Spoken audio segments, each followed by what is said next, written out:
Wow. So I laid down. So did you fall asleep while on ayahuasca? I fake sleep. You fake sleep, okay. It wasn't sleep. You close your eyes and then it was let like it go. a fake. It was a dream in a dream. So like I'm in a dream. You like basically had Inception happen. Exactly. All right, everybody, welcome to episode number 27 of Mislabeled. Thank you, Zach, for finally letting me know what episode we're up to, because I always manage to screw it up. Yeah. We have today with us, first of all, for those who are wondering, Schmilly Warren is very sick, so not very sick. Probably that makes it sound very bad, like he, God forbid, has cancer or something. But no, he's just under the weather, so he wasn't able to make it to this pod. He has the sniffles. Okay? He has the sniffles, exactly. Yeah. And so he's not feeling well, so he's not going to be joining us, but he will be on the next one. We actually have a very, very exciting guest for the next one. But more importantly, we have a super exciting guest for today's pod. We have Sony Perlman with us. Do you go by Sonny or Sony? Sony. Sony. You're the OG. The oldest Sony. I've never met an older Sony. There's no, Nisano is a very uncommon name. Nisano's not so Sony. uncommon. Sony, I think I'm the oldest. Got it. I've never met an older one. So for those who don't know what you do, Sony, just fill me in. I know you're very involved with Our Place. Yeah. Can you just, what is your title specifically? In Our Place, I'm running two different things right now. So Our Place, I'm the clinical director of the boys program. Okay. So that's like the largest program in Brooklyn. Mm-hmm. That's for the teen boys.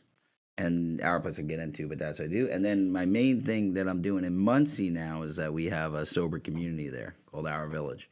And Our Village it started as one house. Now it's 3 houses, and it's like becoming a sober community. That's been my pet project I've been working on. There, I'm the founder, director, whatever. But I have a whole staff under me, so I'm not technically the clinical director because I have one. How long have you been doing, that's a company that you're basically CEO of and you have other people? Yeah, but it's all nonprofit. It's all connected to Our Place. No, I get that. I'm just saying in structure-wise. I want to interject really quickly structure-wise, yeah. for those who are unaware of what Our Place is.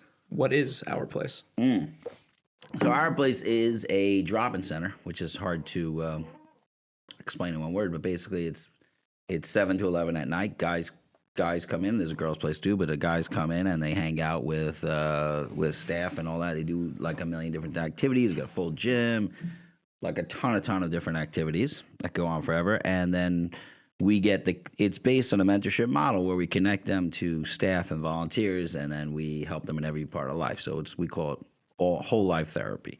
It's like everything, whatever they need. When you say that, you mean you're helping these guys get jobs or jobs, therapy, rehabs, clinics, whatever it needs. We're like we're the hub of the wheel.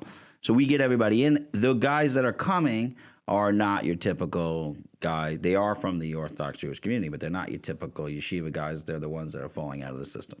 So you can only be too good to come into Our Place. Like if you're still in school, we won't take you in. Like you, really? Yeah, in a regular school. If you're enrolled in a school. If you're enrolled in a regular, you're a Chaim Berlin, you're not allowed to come in. That's awesome. Fascinating. Is that a real thing that you can't come in? Yeah, you can't come in. And I'll tell you another thing, which is interesting, is that we have very purposely keep it a bad reputation.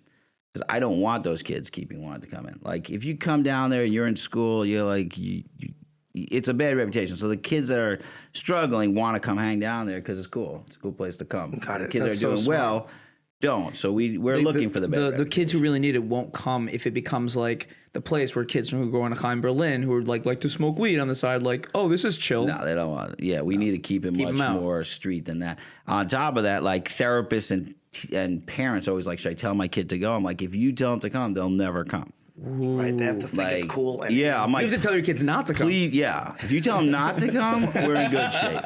We do not want you telling them to come. So that is, and then we get all the guys, and there's a million things to do with them. So that's my specialty is addiction, but this is pre-addiction, pre-anything. They could be addiction, but they could be actively using. The guys come down high as a kite. They're whatever they want to do. There's no rules of what you need to do to be down there. Just don't smack another guy with a big weight on the head and two important questions. What age group is the Our Place people that are the kids that are coming in? Teenagers? Teenagers. So technically it's for 15 to 20. But we do have a rule that if you come down, you're there for life. You're part of the family. Because everything I ever talk about is about family, community. That's fellowship. Basically a fellowship. Right. So a lot of people, most guys will come down 2 years and then they're out. But we won't kick a guy off. He keeps coming. So now we have like an older program as well. For like, we call like the Our Place family. Like they could stay on and do different things. It's And like these are different guys in programming. like their 20s? Like alumni. 20s, 30s even. Alumni. You're running programs for guys in their 30s. Yeah, but we will not take anybody new after 21. Okay. So those are all people that have already been. Sonny has his own podcast. Right. Oh yeah. Brainstorm with Sony Perlman. Brainstorm with Sonny Perlman. Well, we're gonna link it and We're gonna everything. plug. We're gonna Awesome. plug you. Well, you're gonna get at least 6 more followers after this, bro. Cannot wait. You're welcome. I am really looking forward to it. It's amazing. No, it's funny. I happen to love the concept of Our Place. I mean, I really, really like. I love it because I, in a lot of ways, needed that when I was younger, and I don't remember it so much being around. I don't know if it Were was. you in Brooklyn? I went to Chavetz Chaim in Brooklyn, but I was like in a weird. I was. They don't Right. like Chavetz Chaim, guys. We don't like Hubs now. No, I know, but I was a weird niche. I dropped down in 10th grade. Like I was in a Right. weird category, but I was still like from. I wasn't really doing drugs, but I was also like in pain. So it was just for me, it was a weird. By the way, those are the worst. Why is that? Wow. Because the best thing to do is get on drugs. Because then people going to help you. I mean, you know what I'm saying? Like That's such a heavy you're thing to 50, say. 60 years old, and you just depressed out of your mind, and you just like can't figure out what to do with your life, but you haven't broken away enough that anybody even noticed. Right. And then it ends up you're 22 and you're like, I'm completely lost and no one's ever helped me and I have no connections to anybody. And Yeah. so like the kids actually that are doing all these drugs and misbehaving, they're like the luckiest out of this group. Because the ones hiding in their rooms and never coming out, they hit 23, 24, they had lost and there's nobody to help them. That's a really tricky one. Those are the ones that I like. I'd rather we even have a joke, and I'll say the joke, even though probably it's not a great thing to say. But a guy comes in with like mental health issues into Our Place, and so we say like, give him some alcohol or drugs, turn him into an alcoholic, and then we can do tons with them. Yeah. Like, what are you That's gonna great. do with the mental health issues? That's Right. that's lifetime. That's real work. I mean, so Right, you could cure them from the drug thing. yeah, It's like, we fixed it. addiction. Everything's packaged in. You got the meetings, you got No, the but are you- fellowship, you got everything. Are you saying that you could help them with their mental health issues if they become addicted to something? Yeah, because it wraps into all Right. the work you do to Yeah, get but better also from it gives addiction. you a clear goal. Like he's no longer using. Like he's done. No, but I don't think it's just that. Yeah. Is that what you're saying? Well, here's the deal: mental health issues are there. Our problem is not that we have mental health issues. Our problem is that we have no idea how to cope with them. Like we can't live with them. So we You're saying can't. mental health issues are a fact of life for most They're people. just happening for most people. Now, the people that are all right are the people that are still going and they figured out ways to manage it. Function. And because they manage it, they get less and less painful and hard to deal with. When you're dealing with addiction and recovery, you're spending all your time learning how to cope with difficulties in life. Right. One of those difficulties is your mental health issues. Bro, this So whole time it's I've all been wrapped depressed. in. I just got to do heroin. Well, I tell people, forget about doing heroin. Find a 12-step meeting that works for you. Like Yeah, there But- are. and you don't have to do the drugs. No, there are so many 12-step meetings that you fit into that you don't even know about yet. Yeah. Really? I'll give you a Yeah. list after. They have CODA, which is codependency. Like, who the heck doesn't have codependency? Oh. Everybody's got Do they have one for like codependency. retail shopping? Like too much like Yes, Amazon? over Oh, shoppers. fuck yeah. They have I'm in. Debtors Anonymous. They have Gamblers Anonymous. They have Emotions Anonymous. Really? People whose Emotions emotions are too. That's everybody. No, but could you speak on this for a second? Because a lot of Yeah. people, I feel like, will think that, like everyone knows AA, but a lot of people will think the things you just mentioned are, it's a joke. It's like, get over yourself a little bit. So right. could you Exactly. just speak to all those other, facets of AA that have been created since the big book came out, so to speak, and the Yeah. legitimacy to them? But I'm going to back up because I will talk about like explain addiction in maybe a different view than anybody's heard how addiction is explained. So if I explain addiction, then you'll totally understand why all these other groups exist. Addiction is not a thing. That's what I want to say. Addiction is a part of life that we all have. It's like we all have anxiety, but we don't all have an anxiety disorder. So everybody has addiction. Addiction is that our insides, we could deal with life in two ways. We could deal with it from our insides using our self-esteem to deal with all the issues, good or bad, that happen in our life. You use your inside and you deal with it, right? Mm-hmm. You cope. When the inside is not strong enough, we use something from the outside. So we could use people, or someone smiled at me that gave me the strength to move on, or my mother was nice to me, or whatever it is. We use something from the outside to help us build. But if what happens is your inside is so weak that you need more and more from the outside to make you cope, that is when you have a maladaptive kind of coping mechanism, where now you need outside things to help. Your self-esteem is depleted to almost nothing, and you're using all this outside stuff. So everybody makes a big focus on, oh, he's an alcoholic, he's a drug addict. There are plenty of people that drink alcohol and never become alcoholics. Like most people who drink alcohol never become alcoholics. Most people who do opiates never become addicted to opiates, and nobody knows that. And the way to prove that is every freaking medicine cabinet in America has opiates in it.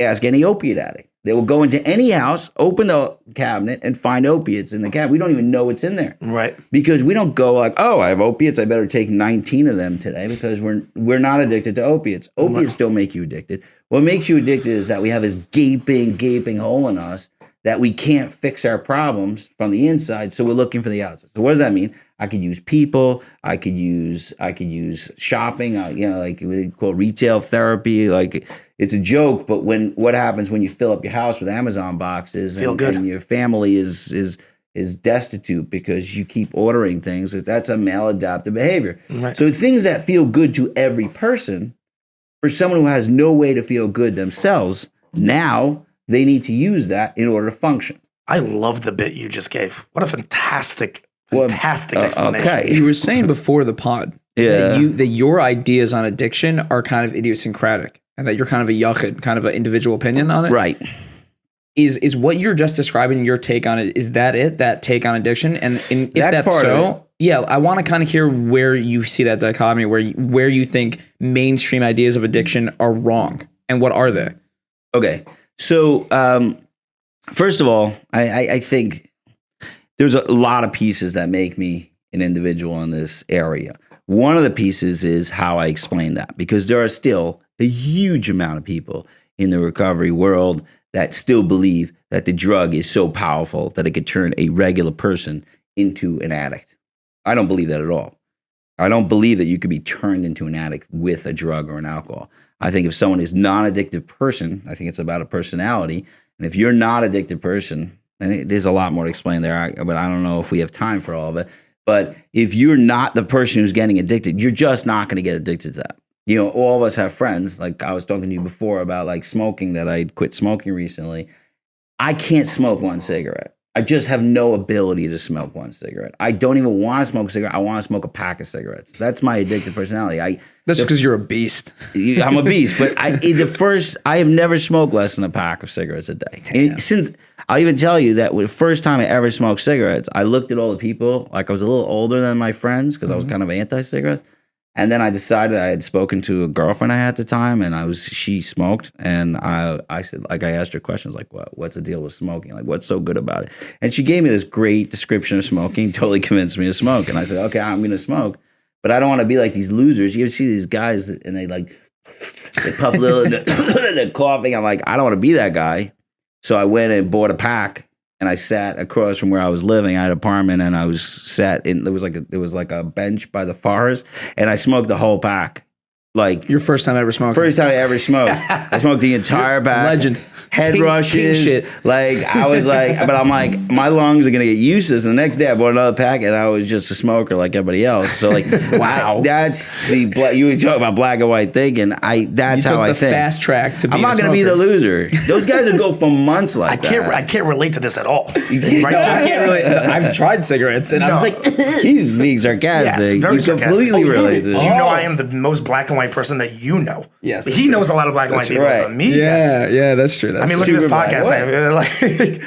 You're saying something so interesting though, because as someone who I don't think I have an addictive personality, and I've literally wanted to be more addicted. I've because I romanticized heavily like being an alcoholic since high school, which is very toxic, but I just romanticize it, and I can't bring myself to be an alcoholic. Whatever makes me less cool at parties, but you really don't believe that like something like meth, which since I've been a kid, the only thing I ever heard about is, it addicts you from the first time, right? It's addicting from the very first time. Never try it. It's not worth it. You don't think?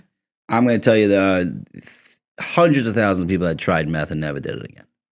Wow. This is crazy. I mean, it was a wacky feeling, but I'm just not willing to throw away my life. Maybe they weren't smoking the good stuff, the Walter White blue shit. They were not. I love that. Besides for Walter White stuff, I would negate everything I say because that stuff's blue. Yeah, everything, take it away. That can make you addicted. But everything else, That's one of my favorite shows. I stopped in the middle of that show. I was gonna ask. Really? As someone who Depressing, man. I was gonna ask. It's kind of a lighthearted, but also there's a dark part to this question, which is as someone who deals and sees the pain like that drugs cause on like an almost daily basis. Yeah. Do you find that you can't watch The Wire or Breaking Bad or shows like that because it's just too real for you? I find it boring.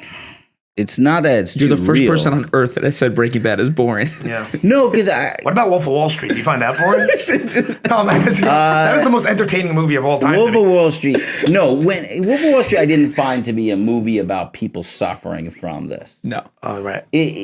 You know they're suffering because, Right. but It's not really it an doesn't look addiction like movie. it. You know, they're throwing midgets around and like stuff like that in that movie. I didn't know that you're not allowed to say that, but that's what they were doing. Right. No, for sure. And Norm Macdonald says, "I don't consider any people little people. Right. Everybody's equal." Like they question him about saying the word midget. I love this guy. So he says, "No people are little people." So yeah, you were saying. Wolf of Wall Street. That was entertaining. It was fun. But when I watch a movie where you're watching people suffering or they're like Through an addiction. This is what I do for my life. So when I watch it, I'm like, I'm trying to watch a superhero movie where this guy is like flying around and punching walls or something like Right. To me, that's like I'm leaving my life. You If want I'm something going different to from the your life. world of like, that's fascinating to everybody else. It's not fascinating to me. Like I deal with people that are really like Right. living on Skid Row. I don't want to watch a show about that. So it would be I'm trying like to take a a break. horrible thing for you if, like, in the next Marvel movie, they gave Captain America like a heroin addiction. You would just be like, "Damn, I can't watch this anymore." Yeah. I mean, come on. It'd be stupid. It would be. It's Captain America. He's Tony too perfect. Stark, 100%. I think he's dead in the movies. He might be dead in the movie, but if I you don't- make Iron Man into an addict, that would make 100% sense. That guy That could have been a really interesting codependent. movie. Yeah, codependent. He's a raging codependent. Bit of a sexist, misogynist He's also. he is an addict. If you gave him drugs, he'd Well, be hooked. in real life, Robert Downey Jr. very famously came back from addiction. Right. He's in Although recovery. one can make an argument that all celebrity is a form of addiction. I mean, it depends how you're a celebrity, but a lot of them seem to be addicted to the limelight. Very Well, here understandable. I would say. So I actually External say validation. that. I think that's definitely me. No, Well- Oh totally. yeah, that's us. I will totally admit that 100%. That what? I love the limelight. That's just who I am. Right. Yeah. Like- So that's what we call in the field a validation addiction. Yeah. The world is telling you, because that's the What feeling. the world is telling you what? I want to hear this. The world is telling you you're all right. You're beloved. You're Yeah. a special, wonderful person. Because the core of all addiction, all addiction, the core is that deep feeling. This chair is squeaking Yes, like I was crazy. literally It's driving me crazy. All right, I'm going to lean up and see if that doesn't work. The core of all addiction is every addict has a deep, deep belief that they are unlovable. That is it. And that is the issue with that is that you can't have a self-esteem if you don't feel worthy of love. Right. So when you don't feel worthy of love, you could get as much love as you can. It's never filling up your tank. You can't ever fill up. So when somebody is like has that deep feeling, the only way to change that, and this is where my yuchid way changes, is that you have to make that guy change his thought to I am special just because I am. That worthy feeling has to happen for an addict to get better. So two things. First of all, where do you think that lack of love and self-esteem comes from? Yeah. And two, how do you get people to have that philosophy and thought process and change that thought process, which is very internalized, obviously. Very deep. How do you get them to go to the place of I am lovable because I am? Because they so innately feel unlovable. Right. So that is That's an involved question. That's like no, your process. that's the answer to your question. Like when I say I'm different than most people in the recovery world, this is how I'm different because I'm only focusing on that piece.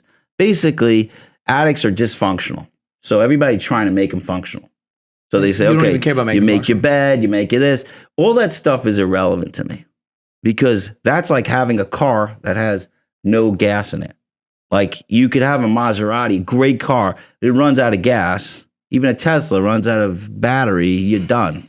Shib told me you bring up the Tesla every Tesla pod. has to be brought up every podcast. I have a test. We'll get to it. We'll get to it. Yeah, but That's it. That's please all. continue. You're with Don. All right. So, But it yeah. runs out of. So you could have the best car in the world. You could be the most efficient, wonderful person in the world, but you don't have this feeling. You will blow up everything. So addicts have this experience where they could work for a week or a month so efficiently, so amazing, and then for some reason they just they hit the ground and they have no idea what happens. Then they're back into the bad behaviors and they blow everything up and they can't figure out it because they just don't have the gas to keep the engine running. So the engine is what you do. It's how it is. So You're saying some things are a symptom, some things are the cause. You got to get to the root of the problem, correct? they're both a problem. The root is what But allows the you- root is, the deep root is that I am essentially unlovable. So how do you fix essentially unlovable? Because that's the gas tank. So that feeling of I am loved, so when you say, when a crowd of 50,000 people say, Kanye, you're the best. Oh, topical. You didn't get to talk about Kanye yet. I guess I listened to your last podcast. You talked a little about it. You're amazing. You're the most special. You're wonderful. It gives you that hit off the like validation pipe. Like, Right. boom. Oh, wow. I feel great. But the problem is you're getting the feeling of feeling worthy, but you're not getting the deep change of belief that's deeply entrenched in you doesn't change. that you don't need other people or things, basically. Right. I would say that So- what you're getting is a lot of people make their goal in life to get respect or to get adoration. But those two things are not love. No. Those two things are not love. What they don't feel is love, but they have no idea how to get that feeling because they literally don't feel like they're worthy of it, but they can get adoration and they can get respect. Well, it's more than don't feel. They will reject it. Because if you feel unlovable and someone tries to love you, you'll reject them. What is your scheme? Why would you reject them? What though? are you- Explain Because it. Because I know in my core I'm unlovable. Now someone's trying to love me. What are they getting at? What are you getting? You want money? What do you want Right. from me? What is your game? Because I already know that this doesn't work. I am not lovable. So you loving me doesn't work. So not only will they not accept the love, they'll reject it because they don't trust them. Addicts are the least trusting people in the world. You tell them you love them 500 times and they're like, not buying it. I'm just not buying it. And they will work really hard to convince you to just like them so they could get you that feeling of like, It's an so they'll outside say the thing. right things. Right. And so like, for example, an addict walk into a room, any addict, any type of addiction. You walk into a room, there are 19 people in the room or 20 people in the room. 19 love you. One is like, I kind of like this guy. It'll ruin your day. Even though 19 people loved you, that one person, you need to get every person in that room to love Can you. you please not be personally attacking me right now? on I'm this sorry. podcast? That's how it Do you know how is. Say, but how do you? Do you know how upset I get if I get off the phone with Amazon customer service and I'm like, I don't think that guy wants to be my best friend. He doesn't want to be your best friend. Then my day's ruined. Ruined. I need to call them back and be like, no, I need to talk to Namesh. Get him back. I want him. I bought tickets. We're going to go see a show.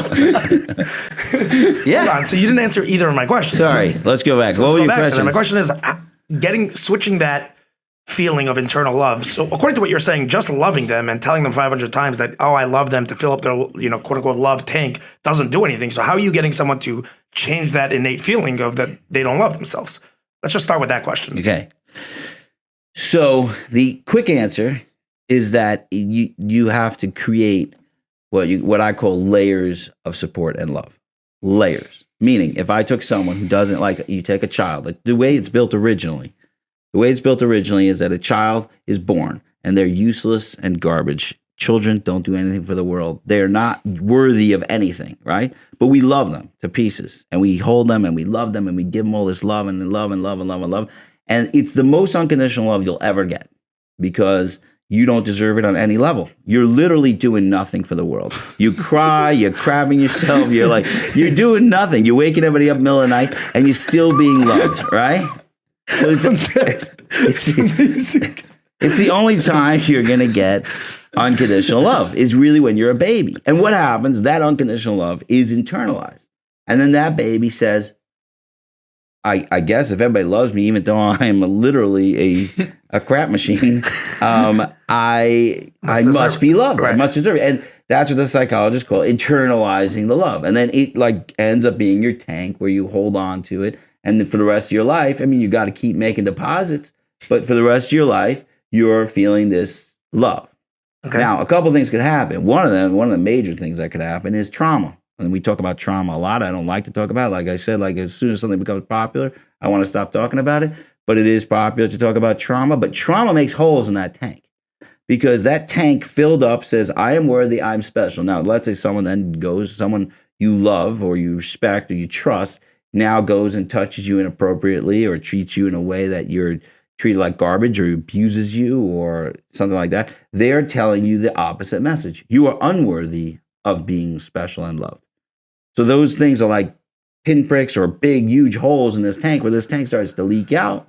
And then trauma, of course, has the shame cycle and the fact that you don't share it with anybody. So it builds and builds and builds. And then you come to the conclusion of, I am unloved. I cannot be loved. So even if you were given love as a baby, trauma could totally throw that out.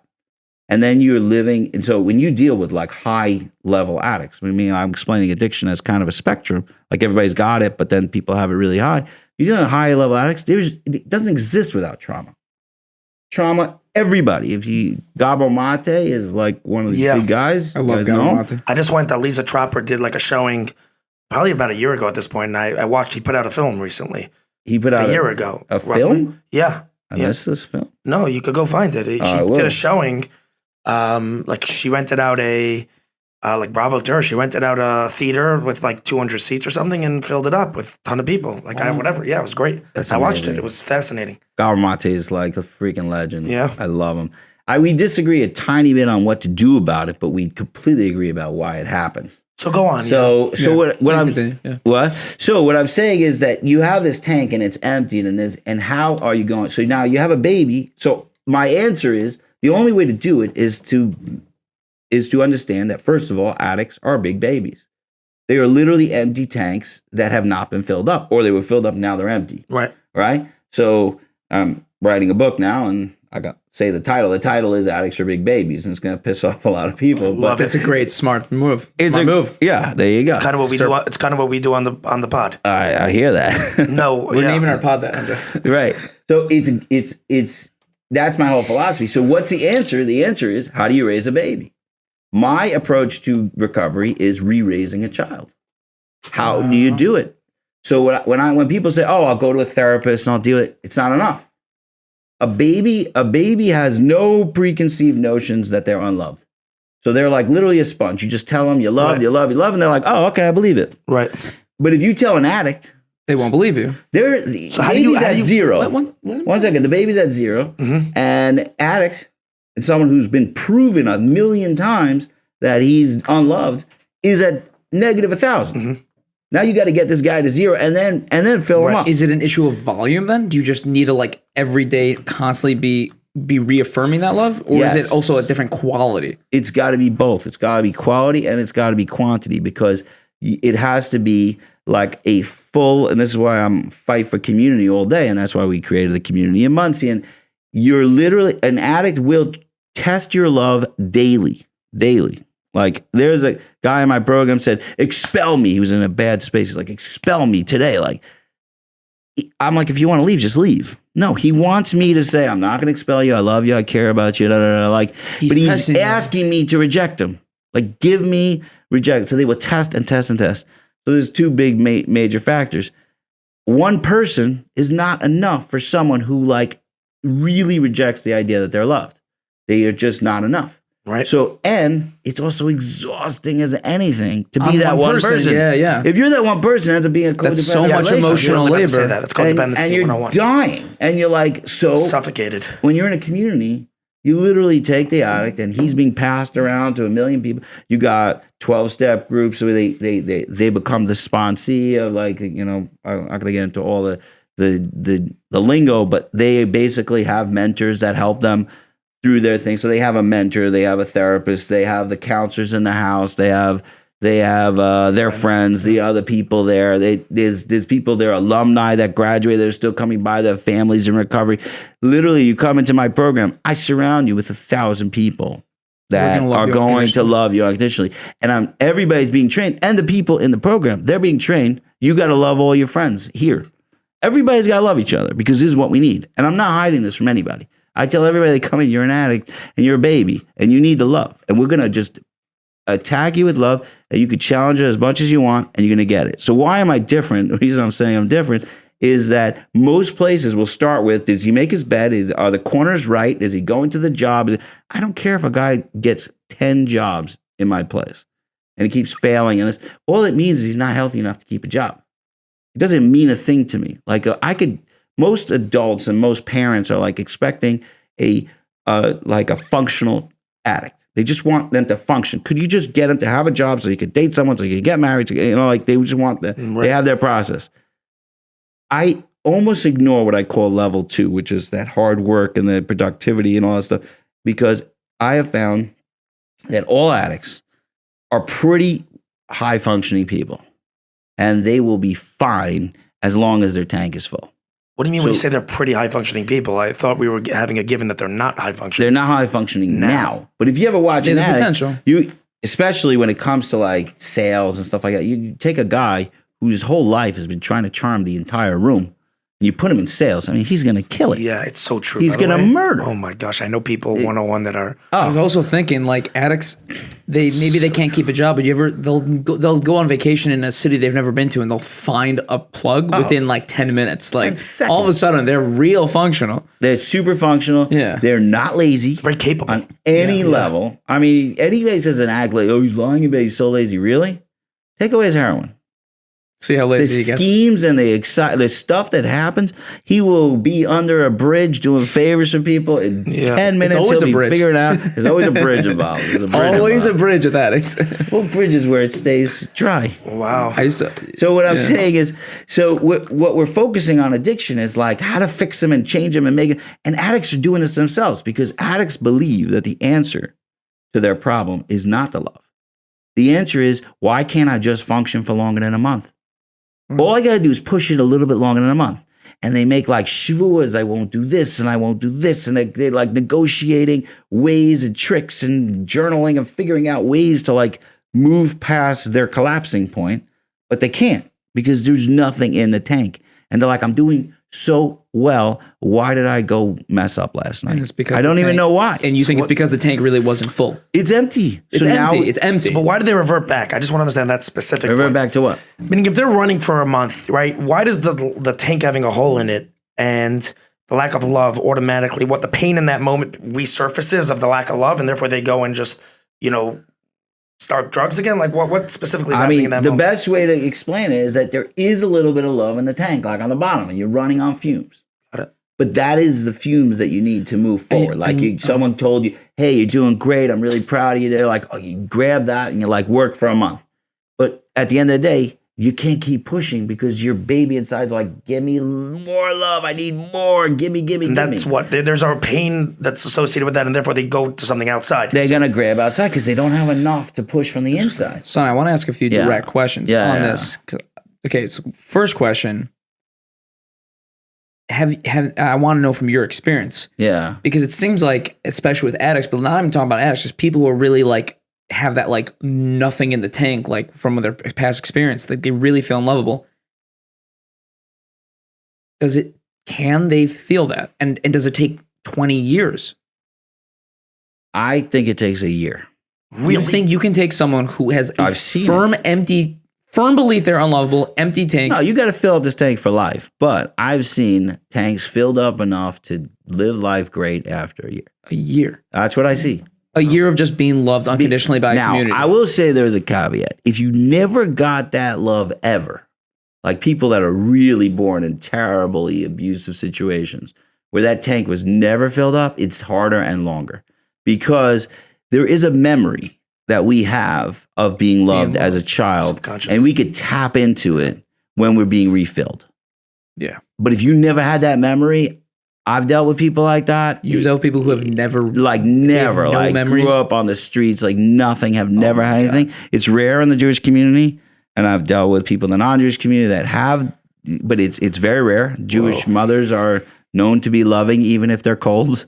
They're still going to make a good chicken soup. Is very rare, but if that happens, those are cases where it's really hard to deal with. But people that have had some love in the beginning, they can remember there was a grandfather that loved me and there was whatever, they could tap in. I've seen it happen. And it takes a concerted effort of a lot of people. It's a community. It's also my theory why we have so much addiction now, because we have no community. But that's a whole. I want to ask you one more very pointed question. That was very well said. Honestly, that's such a hopeful thing to hear to anyone struggling. That like it's not.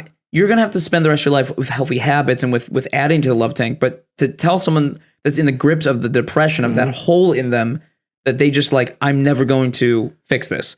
Like a year. Right. Like it could happen within a year if you put yourself in the right situation. And in their mind, they think it's going to take 20. So hearing that it's going to take a year. But no, it's not going to take 20. Their mind is never going to work. Happen. I've tried everything and it will never work. In the world right now, like healing is, trauma, like you said, is such an in topic. And then healing becomes very in topic. And there's even these communities, a lot of them, with the dreads, the healing communities. Right. People get stuck. There's an addiction to healing. Where it's like, oh, this is my journey, and for the next 30 years, I'm going to be healing. And they can't keep a real relationship during that.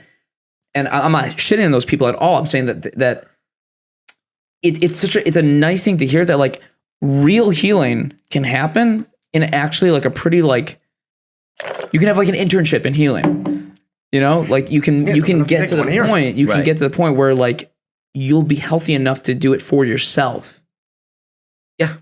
I even challenge people. Everybody tells me, listen, I have this problem with this, like 12 steps in particular. I get a lot of challenges on the 12 steps, and I have problems with 12 steps. I'm not personally a 12 stepper. I'm not even personally in recovery, which is like I rarely say in public because everybody just assumes I'm in recovery.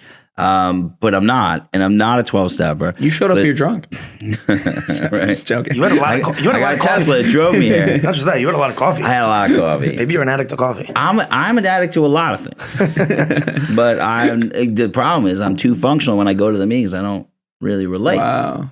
So that's another issue. Do people give you shit for that? Like, who are you to heal our addicted kids? You're never an addict. Yeah, well, because I think everybody's an addict. And I do work the 12 steps. But I don't necessarily go to the meetings because I don't find I did in the past, but I don't feel them so helpful anymore. So I don't necessarily go. But the amount of benefit you get, especially in the meetings, the fellowship of the 12 steps is unbeatable. I mean, because it's that loving community. It's an amazingly loving community. Yeah. And it's pretty close to unconditional love because you could come in like whatever and they love you. Do you think that we should normalize everyone going to, if not AA, something like AA? Like, it's not just for addicts, it's for people, anyone who's just not doing well, anyone depressed. A little bit like therapy, kind of. Yeah, group, because therapy isn't community.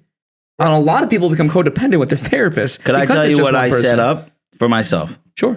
Because I'm sitting here jealous. I'm jealous of my 12-step addicts that are going to meetings, and I was not connecting I don't want to go in and talk about alcohol all the time when I don't have the problem. That's not what I'm struggling with.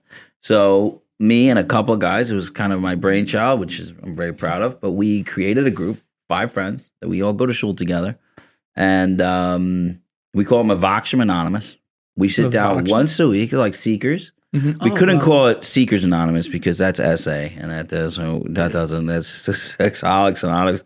So we decided with Avakshim Anonymous. Yeah. And we sit around and we meet once a week. Now it's like twice a week. We're doing like we go out to lunch now.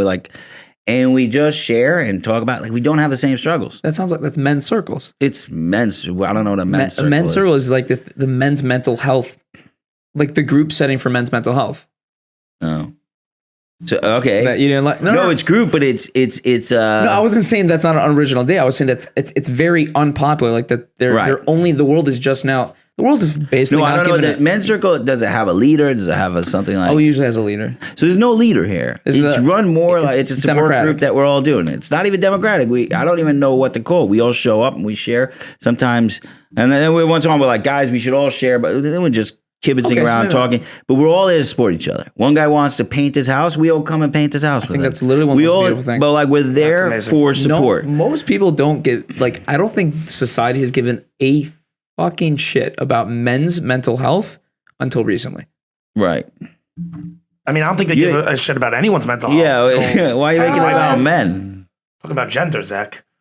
Yeah, you know what? Zach, where you going with this? Well, I'm a raging sexist, so where am I going with that? No, I feel like right now there's a lot of talk about mental health, and I feel like I'm echoing things I've seen on TikTok. I'm echoing things I've heard from seen Gen Z kids talking about on TikTok. Where like TikTok's supposed to be like a credible source. No. TikTok is a credible source in that you get a little bit of your finger on the zeitgeist of like where like the youth are holding by. Okay. It's not a it's not the literature. Can I just tell you my addiction? I am an addicted personality. Sure. So I got TikTok for one day. Oh, that'll kill you. And I literally sat for like 7 hours. I'm 7 hours. My kids were like, "What is happening?" I was just sitting there going, cracking up, not cracking up. This is stupid. Like, and I went for 7 hours, and then I deleted the app. I'm like, "This is the ruin of all man." I keep it on my phone for this job, for the podcast, and I'm not upset about that. But it's a good day when I don't spend the first 20 minutes of my day. Yeah. Like actually, literally in bed. Fantastic question for you. Where do you think social media, everyone asks this, but I want to ask you for your opinion because I love everything you've said so far. Right. And I'm not, honestly, I think you have a lot of wisdom.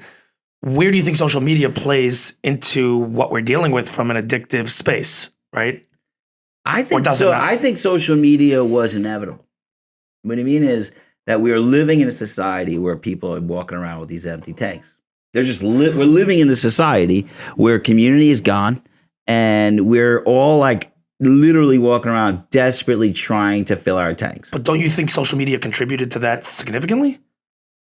I think it's the opposite. That's such a brilliant take. I think social media came out of a need. I think that we were all so desperate to be connected to each other because there's no connections. I mean, but social media only further worsened that. No one has any actual friends. No one has any actual community now. Like you said before, you walk into a crowd and 50,000 people say they love you. It feels like a hit off of the validation crack pipe, right? It feels good. So we're all looking for that feeling. We don't know that we really need it. We really need this for real. Like we don't want air. We want the real goods. We want love. Social media was the closest thing to that. All of a sudden, I'm in a community. They called us a community on social media, even though we all look at it and laugh now. But when it first started, we were like, oh, look, I could connect to all my friends and stuff. We laugh that we say it's a community now. Because it's not a community. This is like the worst place in the world. Right. It's because we all were trying to get that. We were trying to get what we really want, which is to live in a house where you're, like I give an example. Like I don't want to idealize the past at all, but I don't think addiction was raging 100 years ago. And I think one of the reasons was every single house had a grandparent living in that house. Every house had uncles and aunts living nearby. Nobody moved to another state. You had connection to cousins and relatives, and you were literally getting your tank filled all the time.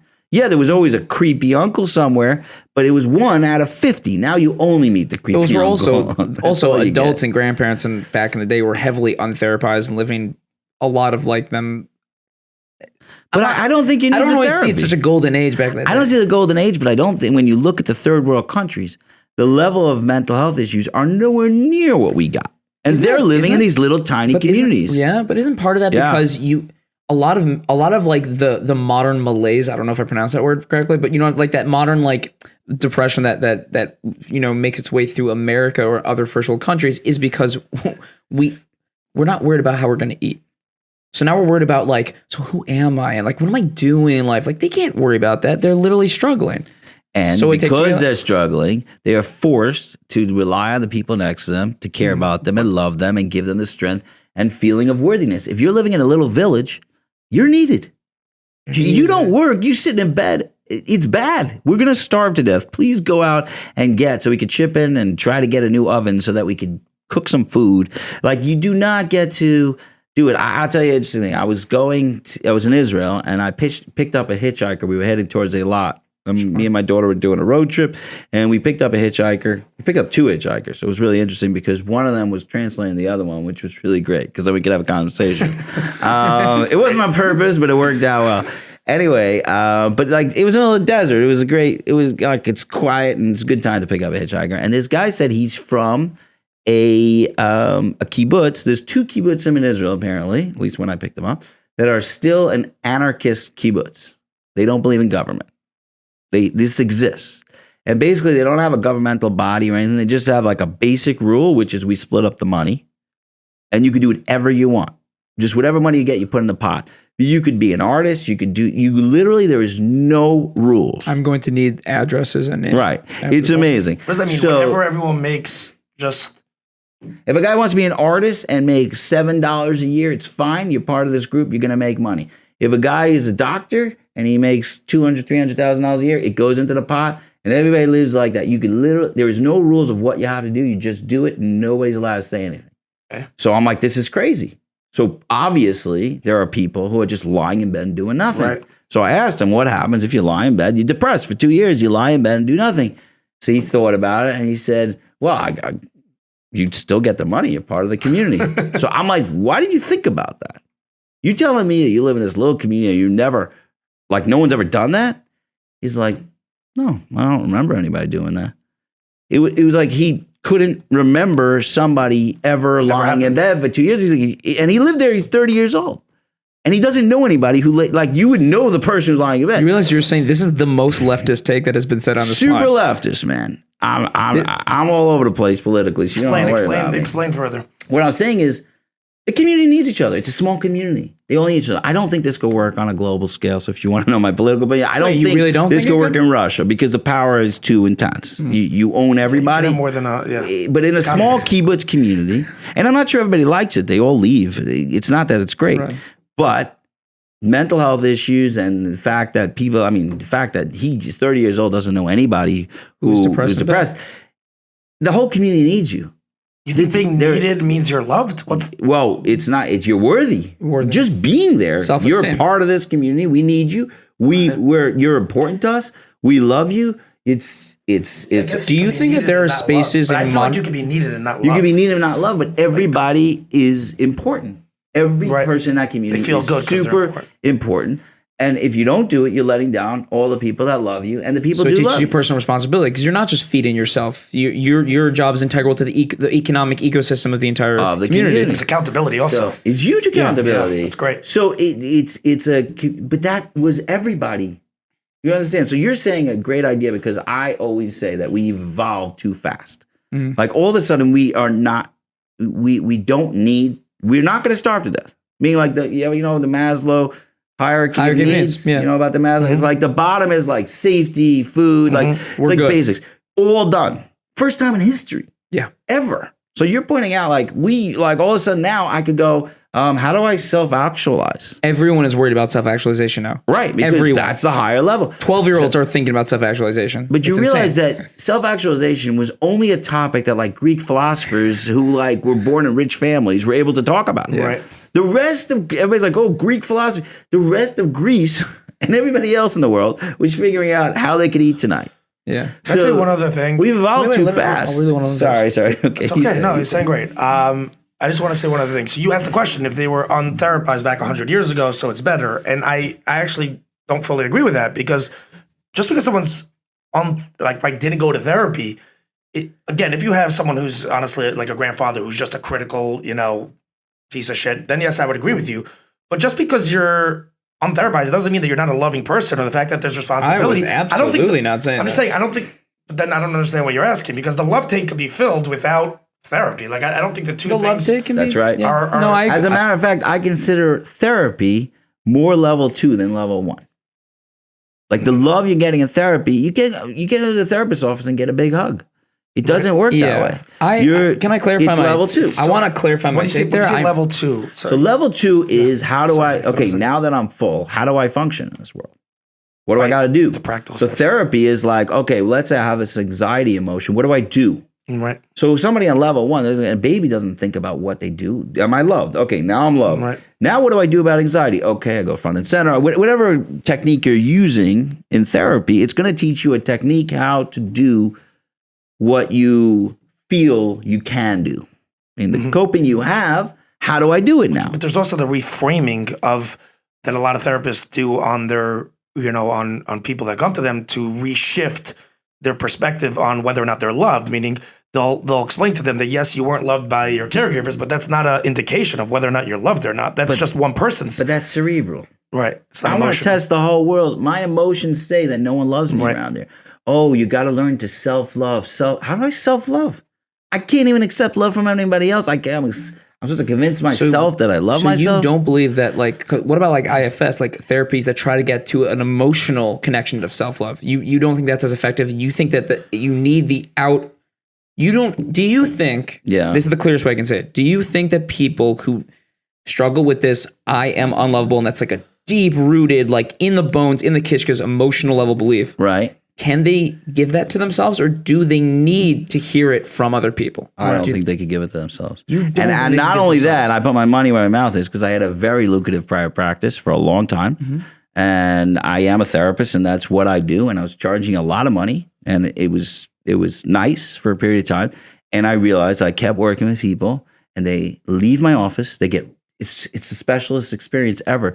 They have this great experience. We've challenged everything. We've dealt with everything we did. They walk out, and they're in this abyss of this world. They have no community. They know family. They know it's not doing anything for them. So I literally was like running on this treadmill, trying to help people. And I said, done. I'm building a community. I'm building a community of love. It's going to be, and you know what? I have 100 therapists that work for me now because I send every one of these guys to therapy. And I don't need to be the therapist. Level I'm 2. building level 1. Love it. And when I get challenged on my program all the time, they're like, well, this guy, what about accountability and you're enabling. And that's where I like. You're not obviously you're not anti, you're pro therapy. It's just it's Super level 2. It's pro-therapy. level 2. Level 2. Yeah, You need how the do I first- do it? You need the love tank to be full first. He's basically So saying. Yes. your pro therapies that focus on self-love. Yes. But self-love you don't think will get anyone off the ground unless they have the outer love. that Coming from outside love. unless they have changed their view, their deep belief that they're unlovable. And the only way I've seen that ever work is being surrounded by a community. And again, you're needed by that community. You're special in that community. It's not 100% unconditional because you can never do 100% unconditional again because that's only a baby. Only a But baby you're like, hey, when I see a guy who's struggling, in the 12 steps it says, you're struggling, go help someone else. You're needed also. They don't say in 12 steps, if you're struggling, go to a meeting and ask a lot of questions. No, the original 12 steppers would go into bars when they were struggling to help another addict. That's fascinating. That's how they do it I did because not the know that. community needs you. Now we're like people, places, and things. We don't go into bars. We don't walk past bars. We don't smell bars. That's not what happened. They would Really? go into the So then why did it bars and change? help them. Because it became like a weird cult that like they started changing rules. Got it. Like everything. Zach, I Like wanna give Torah Zach- Shabbat Peh. I hear that. I want to give Zach the opportunity to go Oh, back to the- I've moved on from it. It's fine. It's Sure, no, because What's that? like you wanted to say I don't something have about it. clear ideas on because I was saying that you have community, but if the community is untherapized and they don't know how, they have no emotional intelligence, they don't know how to deal with their own shit, then they're going to pass that trauma on to their kids, which may or may not be true, but I also am not well read in this, so I forget it. It's fine. Well, I would say that therapy has nothing to do with it. And what will shock you is you'll find parents all the time that are, you talk to them and you're like, oh my God, this person does not know a darn thing about the therapeutic world and how their kids are dealing or functioning. And they have perfect kids. They've loved them. They've taken care of them. it's They true. bought them under. I And you're think- like, how is it possible? Because they're good people. I would assume But these yeah, parents are They're just filling they're them with mentioned, love. but obvious- If the kid yeah. wants more, they'll go to therapy. I'm saying Yeah. they got that tank filled and they're not so therapy. I meet so many people that are like, what am I going to therapy for? I don't know. Life is all right. Okay, I struggle. I don't struggle. They're not thinking so deeply. There are people that are thinking way deeper and they need it, but you could raise a kid with literally no understanding of therapy, in my belief. Yeah, I totally. Or the parent. To me, Yeah. it sounds like there's a Dr. Sorotskin. Always, I happen to be a fan of his work. I've read his stuff, and he always says you just have to be. You don't have to be even be the best parent in the world. You just have to be good enough. You have to be a mensch and just treat your kids well. Don't sit there and criticize them, and just be a good person to them, and they're going to be pretty much fine. He this is wasn't a some- believer that that love tank he was saying could get filled if you're just a mensch and you spend time with your kids and you show them you love them. It doesn't have to be like you're some, and you could even make mistakes here and there. He wasn't that was his belief on this. Well, you're going to make mistakes. Right. So Yeah. that was his thing is just don't be basically a dick. By the way, that's something we share. I got very into Sorotskin when I was in yeshiva. he's amazing. I still remember to this day, guys, I got a lot of comments because I kept it in my little Stender Sfarim next to my Shulchan Aruch. Yeah. I had a copy of Chinuch Under the Yes, Surface by yes. Sorotskin. And a lot of guys asked me to borrow it and they would read it. Yeah. But I always had a few guys come over, and even a rabbi or two, like, that's in your Sfarim? That's in your Sfarim Shank? It's like, in Chavetz yeah. Chaim, in the Chavetz Chaim world, they don't like him so much. I went to Chavetz Chaim for a minute. Where? I'm not surprised. Aren't your Rochester, family from Rochester. First of all, Rabbi. Rochester is like off-brand. No one knows what's up with Rochester. It's like kind of light. It's Vidowitz. Yeah, very light. He's a But big smoker. you're a Kew Garden Hills fan. No. Why did I think Far you guys? Rockaway. Oh, because Shim, your brother, who I know, Yeah, he lived lived there in for a Kew while, Gardens. yeah. Okay. We just talked about one Wait, thing. I was getting into something. I'm sorry, but talking about unconditional love. And you measured your earlier statement that like your way of giving to these guys is unconditional love. You changed it a little bit at the end there by saying It's not perfect. it's not real unconditional love because the only time you get that is as a kid, and Right. some kids don't get that. Mm-hmm. But it's like almost fully unconditional. Like they have to be a little useful, Super close. but it's super close. Yeah. So like the way can you I talk say it more to is that it's about 90% of level 1, which is the unconditional love, and about 10% of level 2. And then that second percentage grows as they get and healthier. you really truly believe not just people in a program or people in a drop-in center, people in their marriages and their friends, just people out there in the world, successful people deserve almost like that 99% unconditional love from somewhere, yes. They deserve it, even if they hit their wives, even if they cheat in business, even if they do this, that, I don't know and if the they're other. going to get it, but that's how we But they fill deserve it up. it. Deserve Do it? they The word deserve is rough for me. It is rough, right? I'm not saying deserve. Why don't they so deserve I'm- it? They're a human being. So I'm trying. So I I'm don't know. Jeffrey actively trying to Dahmer change. deserve Right. love? Not really. I mean, Whatever. But that's unique. I mean, what I'm getting at is there's more some sick people in the world. What I'm getting is more philosophical. Is it's hard sometimes to make an argument. Where's you don't like the word deserving? So then why are we why should we unconditionally love people so that they'll be better? So that's a conditional love. I'm loving you only so that you will be a better person. Isn't that in its very right a conditional love? Hold on. So look, can I answer that That's a very question? good question. No, I have an answer to the question. It's not a good question. Why don't they deserve it? Wait, do you not think it's a good question? Please tell me it's a No, good that's question a right terrible now. question, and I got to Label, easy look me in the answer. eyes and tell me it's a good question. Why can't they be deserving of love simply because of the fact that they're a human being? That's it. That's the whole Jeffrey concept. Dahmer's a human being. Hold on one second. And there's an argument maybe to be made. Again, you're giving a very, very far, extreme example. Does Hitler deserve to be loved? Okay, Well, I'm doing what the Gemara does. We can always- the Gemara always goes for the most extreme case in No order problem. to I'm learn just things saying, out. When I think the fundamental belief for sure in the world and for sure in Judaism is that if you're a human being and you have an neshama and you're a person, I am loved because I am. And that's it. That is a fundamental belief all of Judaism. That's all you need. I'm wondering, Got a piece of salt. do you? I just don't like using the. I don't disagree with the concept. I just don't like using the word. without falling onto religion. Why? Why do you like the word? It's just like nobody deserves anything. Like everybody walks around saying, "I deserve, I deserve." Entitlement. It's the same thing as saying, "I need this." It's a want. Maybe that's the one thing you actually are entitled to. Yeah, you are. Well- Listen, I tell you, you can ask a question in a second, but I do have a thing I tell my kids lately. The last couple of years that I was thinking about it, and it always weirded me out that every time you have one of these sickos or these killers or whatever, they always have like the mother, like no one, like the whole courtroom is full of people that hate this person, and the mother's like usually is broken, like it's my son. I'm sitting next to my son. I want to be that mother with my kids. Like, I don't care how sick they are. Like, I want to be the one person that no matter what my kids You're do, sitting next to them. I'm going to give them that love. And okay, so you murdered some other people. It's none of my business. This is my son, and I love my son. And to me, that's the godliest thing ever. Dahmer's parents actually said that. They defended him. They defended him. Yeah. And that's what parents are supposed to do. Whether they're right or wrong, my job as a parent is to love my kid so hard that he could have a good life. And whether he doesn't have a good life, it comes natural to me, so beautiful. I'm lucky. But it happens to be like, kids look at you and they go like, are you still going to love me if I do that? I literally, if you were Jeffrey Dahmer, I'd be sitting there being, my wife would be like, you don't go there. And I'm like, I'm going It's there. funny because my own mom has told me several times that the only thing she'll always bring up, like, the only thing you could do that like would make me not love you is murder someone. Right. I'm further. I'm further than your mother. I'm like, whatever. But I am curious. Just, I know it's an unfair question. It's a pretty philosophical question. But like, what is your take on that? Like, isn't all love then in some way conditional? If I'm loving you just so that you'll be a better person. As you get older, all love is a little conditional. Besides for God's love. So that's really when you talk about the 12 steps.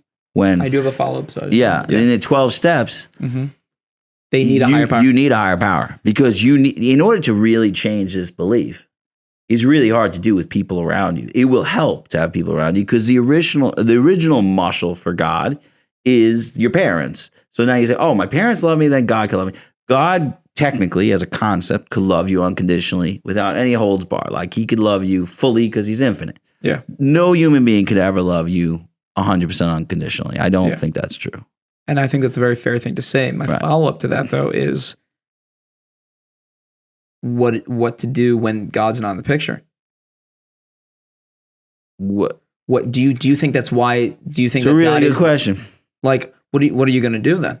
Where are they getting that on pure unconditional? Or have you found? Because I'm sure some of the people you deal with like really have no relation to God. 100%. I'm sure. Yes. Have you found that? Okay, so maybe they'll never experience real, pure, God tier unconditional love, but we're still going to give them the community. We're going to give them that 99%, and that 99% is still the good stuff. Do you think it's enough? The answer is enough. It's enough. It's not a perfect world. And in the 12 steps, it says, if you can't believe in God, believe in the group as a higher power than you. Wow. I was going to say a higher power. You don't could have to just believe be in more than you. Right. Anything bigger than you. Right. Correct. But God's the most God pure. isn't like the Torah's view of God. It could just be a higher power. Yeah. Higher power can be whatever you want. Right. It's just you believe something loves you unconditionally. Right. Or as close as it can get to unconditionally. Right. So a God could be 100%. It's funny. Your brother, who's a very esteemed person, sure. TV Perlman in the therapy world. Yeah. I spoke with him one time, and he actually told me. He said to me that I forgot exactly how it came up, but he was telling me that in marriage, the love your love is not conditional. Like if you do nothing, I don't want to misquote him. Your love is conditional. Right. He said your love is not unconditional. So right. it is conditional. Or maybe I misspoke. But yes, he was saying that your love is conditional, that if you just do nothing or you cheat on your wife or you treat your wife like crap, your love's conditional. Like you have to step up to the plate. Like if you want to continue to be loved by your wife, just the practical step is if you're just a bum, you're not going to, or whatever word I cheat, you're going to lose that love. And that was interesting. I remember pondering that thought. My therapist always used to say adult relationships, as opposed to a child, adult relationships are conditional. Right. But a lot of what we've talked about today is sometimes certain adults are really big babies. Yeah. And your whole thing is, if someone's really, truly broken, yes, they are an adult. And in some ways you do need to treat them like an adult and there is some conditionality, but they're babies. And so really, you're relating to some of the people in your practice, in your work, not as adults. You're seeing a child. You're literally seeing a child. Yes. But then it's not a conditional. But I would say even more is that once their love tank is now full, then you could treat them like adults. Then you can treat them. Then they're ready for conditional love. You don't even have love. to because it happens automatically. The guys turn to me and say, like, I'm ready for a job. Like they're ready. They're adults in their mind. Right. In their spirit or in their emotions, they're not adults. But yeah. I want to ask you one other thing. Since you're very much in this world, what are your thoughts on, there's a big push, and I have a friend specifically that has been even honestly doing this and pushing me, to be totally frank, regarding psilocybin-based treatments. Why am I not that friend? I should be pushing. You actually know who the person is. I'm sure He's I in do. Chavetz Chaim, Queens, and he literally brings people into his This is apartment. crazy stuff. He's in. He learns. I don't want to blow up his spot. No, the Rebbeim aren't listening to the pod. He's in Colo. Queens is Chavetz Chaim, Queens. Chavetz Chaim, Queens, I don't know if everybody understands, is the ultimate center of it all. It's the most intense of all the Chavetz Chaims, right? It's the most lit fish. I had a father come to me and say, I got to get my kid out of a cult. And after about 5 minutes, I realized I was like, what cult is he in? Chavetz Chaim, Queens. Just saying. Throwing that out there. I was like, I don't know if I can help you. But like he was pitchy, like he's in Scientology and I got to help him. I want to point out that on this very pod, I've at least defended Chavetz Chaim in that in some ways they do things a lot healthier, lot healthier than other yeshivas. And I will always stand by that. I will also stand by that there's a little bit of a cult aspect there. Yes. 100%. No, yeah. But wait, what were I don't know. Culture. No, we were talking about the psilocybin. Oh yeah, this guy's in Kollel and he's taking guys. Right. And he's bringing them to his apartment and he's giving them psilocybin, like heavy heroic doses, and he wants to be a guide, and he's also studying to be a therapist. He's getting his degree. So what's your take on that? He's going for smicha. What's my take on him? What's my take on him or my take on the psilocybin? Oh, both, actually. I want to hear. My take on him is he being like, do the Rebbeim know about it? Of course not. You know what? Then I'm not not going to cool speak with for him. it. I'm not going to speak for him because maybe he has told him. No way. Yeah. We don't know. Maybe you're right. Maybe We don't know. You don't know how cool Rip David Harris is. Maybe he's mad cool. Maybe he's mad chill. If anything, they probably went to Ryan Feinberg and asked him. I don't think if David Harris would eat. No, I don't know. Right. David Harris would be like, people eat the vegetable and it does what? It's from the salad. Yeah. It's a mushroom. Don't worry, they feel better afterwards.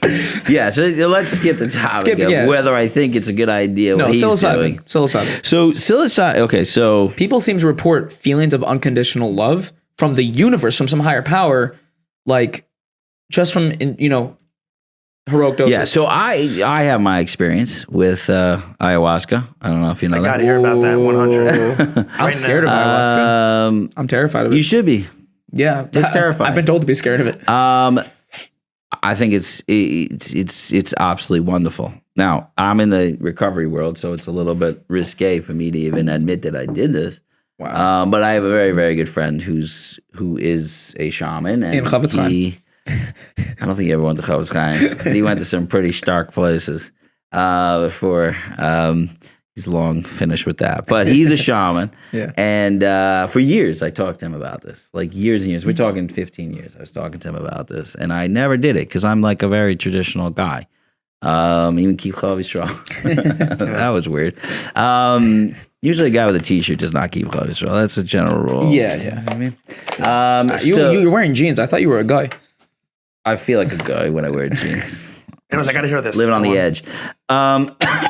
So finally, he like literally ambushed me and got me to do ayahuasca. Like he called me Thursday, and we're doing one Saturday night, and I came and did ayahuasca. And there's a lot to discuss about what it was, but I could tell you that it completely shifted my life. Like Really? from one. Okay, so the best way to describe it is like if you have a traumatic event that happens, a horrible thing, it doesn't necessarily ruin your life that day, but it kind of shoots you in a direction where like your life gets worse and worse and worse. This felt like a good traumatic event. Like it shifted my life in a way that it's like gotten better and better since then. Now, one of the things is I see people using ayahuasca for, and I can talk about my experience, but people using ayahuasca for a like healer, like this fixes me, 100% doesn't work. I'll tell you right there, there's no one-time thing that's going to heal you. It doesn't happen. And what ends up happening is that it makes you feel good, again, like addiction, and then you're going to go back 40, 50 times. The deal is that there is a lot of work to do, and there's a community to build, and there's a lot of stuff you have to do to get better. But ayahuasca kind of gives you that. Well, it does different for every person, but it seems to what it does for people is that it gives you kind of direction and the motivation to give it a shot. And again, like the belief, like you said, like the people feel like they could be under there and feel this enormous unconditional love. I had a friend who did ayahuasca, really good friend of mine, and he said his whole trip was this. I mean, he had a couple other things, but his trip was he was standing there, and every single person in his life who loved him came over and said, I love you, and gave him a hug for hours. Wow. Literally lined up like in his head. He saw it all. He saw it. Watch it. Wait, you know what love. that kind of makes me think of, in Harry Potter, are you Harry Potter? Well, yeah, big time. When he does that spell and it hits Voldemort's spell, and then his parent, everyone that Everybody Voldemort killed, comes in. and they're just giving him love. That was an the ayahuasca power's trip. coming in. Wow. There's something very powerful about that. There was an ayahuasca. He felt it all coming in. Now, a guy like that who's been questioning, am I loved? Am I not loved? He saw it. He saw it. They he felt all it. love me. They all love me. I was in there. He saw me coming and giving him a hug. Really? Wow. Yeah. What are your thoughts on lose my train of thought? Give me 1 second. What are your thoughts on someone with mental health issues trying ayahuasca? Like Someone who's prone to anxiety and depression. well, right, because the trip could, when you trip hard, if I would think that if you're I've read also that people have had bad experiences and that could like really screw them up, so to speak. And when you have mental health issues, I would assume that it could just make the risk even greater. Is that accurate in any way? You know what? I've known hundreds and hundreds of people that have done this, maybe more. Hundreds. For sure. Yeah. Wow. I think you're hanging with the wrong crowds. I am hanging with the wrong crowds. Was your wife cool with all this? Just out of curiosity. Here's the deal with my wife. I will say Shim a thing also about said- my wife. What does Shim say? He said that you like to talk about your Tesla and how much you love your wife. That's it. That's my whole life. That's all I want. I discovered the other day that my wife doesn't even know that she's supposed to boss me around. No one told her that she's supposed to ruin my life and boss me around and tell me what to do. That's amazing. Literally, I don't think she's ever told me what to do That's at any point. And she lets me live like a very autonomous life, and I let her live it, and we love each other for it. But like at no point did we decide that our job, like if I don't want to go to chakras, there's never been like a get out of bed, go to chakras. Love that. At any point. I think she should start a community. What do you think about that? Dude, I can't even get her on my podcast. Oh my God. She's literally a legend in her time and no one knows about it. But she just when I tell her that as a joke, she's like, I know. I don't not know. I don't want to ruin you. You're a good person. I married you because you're a good person. this. And you're going to make the right decisions. Wow. And believe me, I've challenged it. Any other wife would have been totally sick of me. Right. Because I challenge everything. I challenge everything and make it hard. So I don't remember the question. See, I got the question what was was the question? whether mental health issues. Yes. Now you said earlier right. that everyone has mental health issues. That mental health issues I'm exist. talking about but a you're little talking bit about more. Someone who is prone to anxiety. Maybe someone on call it on medication. Sure. Right. So first of all, most of these things, if you're on medication, you can't do. Most shaman will say do not do it on medication because there are actually danger to it. So that's Fine. let's so take let's say that you're apart. off, and I happen to know I have a bunch of friends who started weaning off of their antidepressants they've been on for years until they got down to zero, so they could go to Costa Rica and do ayahuasca. Really This just a very close friend of mine just did this. fascinating. Honestly, I'm not against that. I'm saying I'm not against it. I don't know the particular situation, but We're talking about in general. in general, okay. So again, I always go back to where I come from, which is mental health issues is not the problem. How to deal with mental health issues is the problem. And what I find is that a lot of people are on level 2 doing therapy, trying to fix the mental health issues. And the mental health issues become a trauma in themselves and literally emptying your tank while you're trying to fix it. And you can't fix it until you fill the tank. Now, the reason I'm not so hung up on addiction, because I think this is everybody. So when you're dealing with these mental health issues, so the first of all I wanted to say is that I know hundreds of people, and I very rarely heard about this bad trip. It's almost a myth. Really? Like I've heard of people having a bad trip, like they say, and then they say a week later, I was good. Yes. Like that was The hardest trips they learn the most from. Right. They break their brain, but then they recover. Yeah, they're like, that's what I needed, Right. and I did it, and it worked out good. What I have heard is a lot of Didn't do Did so much. nothing for me. Like whatever, I saw colors and pictures, and didn't do much. That's what I heard. So I don't think there's such a big thing with like it's so bad. But If you're on medication, I think a lot of the issue with our mental health situation and all over the first world and everywhere, and the Jewish community as well, is that we're pounding at it from the wrong direction. And ayahuasca kind of gets you from that level 1 place. You get it from that place where you are worthy of love. It tells you the truth. People say, I saw God, I saw this. you think that solves anxiety? Sorry to interrupt. Doesn't solve, but it can put you on a path where you could be like, oh, I'm loved and I need to be loved and I deserve to be loved and I want to keep going. In my own experience, I'll tell you my own experience is that a lot of things happen in ayahuasca, and it was a big fight, and I'm not going to get into all of it, and I will, but it seems like there's not enough time, but it's, in my experience, at the end of the ayahuasca, I was becoming a little lucid, and I wanted to see, so I was able to control it a tiny bit, which was good. So I wanted to see certain people in my life, and every person I thought of, all of a sudden I saw like an imagery of them or some sort of, and that was really fascinating. And some of it was like really dead on, and it was really cool. But then at the end, I said, I want to see myself. I want to see where am I? It came to me. And then all of a sudden I'm flying over a meadow, like a gorgeous meadow. I'm looking down and there I am. Where am I? I don't know, but I know I'm seeing myself, but there's an empty meadow. So where is, I flew down, like that was high up. I flew down. I saw a mound the shape of a person in grass. And then I knew I was in there, in the underneath the ground. I was making that shape, like almost like a comic book. Like I was making that shape of a person, but I was deeply under. And then I went on top of it. I understood the message. Like, I will find you. Like in all this helping everybody and doing everything everybody else, I lost myself. And it said, your mission, like this is what I heard. And I was lying on it and crying. And I'm going to find you, whatever it takes. I'm going to find you, and I'm going to be with you, and I'm going to be able to love you, self-love, you know. Were you in a bad place at the time that you did it, that you feel you needed that? No, but I'm always in a bad place. I'm always in a good place and a bad place. But I'm saying I wasn't in a bad place. Actually, I was in a pretty good place. So why were you? But why it told me, this is what you need to focus on. Mm-hmm. I thought I had to focus on this, to focus on that. The focus on is, where are you? Meaning, if you're giving out, I'm literally helping thousands of people. Right. I'm trying all day to be as kind as I can to everybody I can, compassionate. Where am I? I'm losing myself in this process. Right. And I'm not spending time understanding that I'm special and I'm worthy, and I'm not spending time with that. I'm not spending time with the people I love.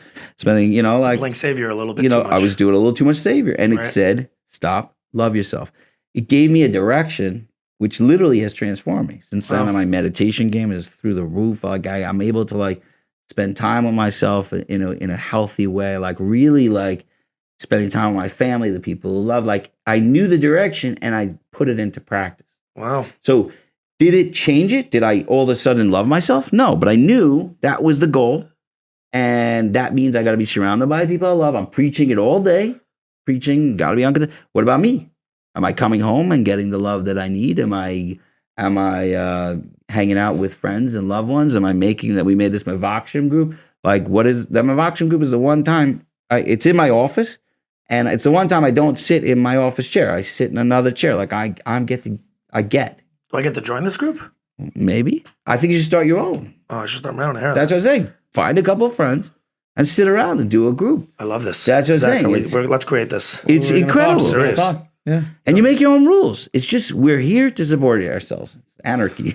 One other thing, how long, just practical questions, how long was the ayahuasca, this whole process? 'Cause I've heard it's like 12 hours or whatever. So I think it was like 6 hours for me. The first 2 hours were terrifying. Really? Terrifying.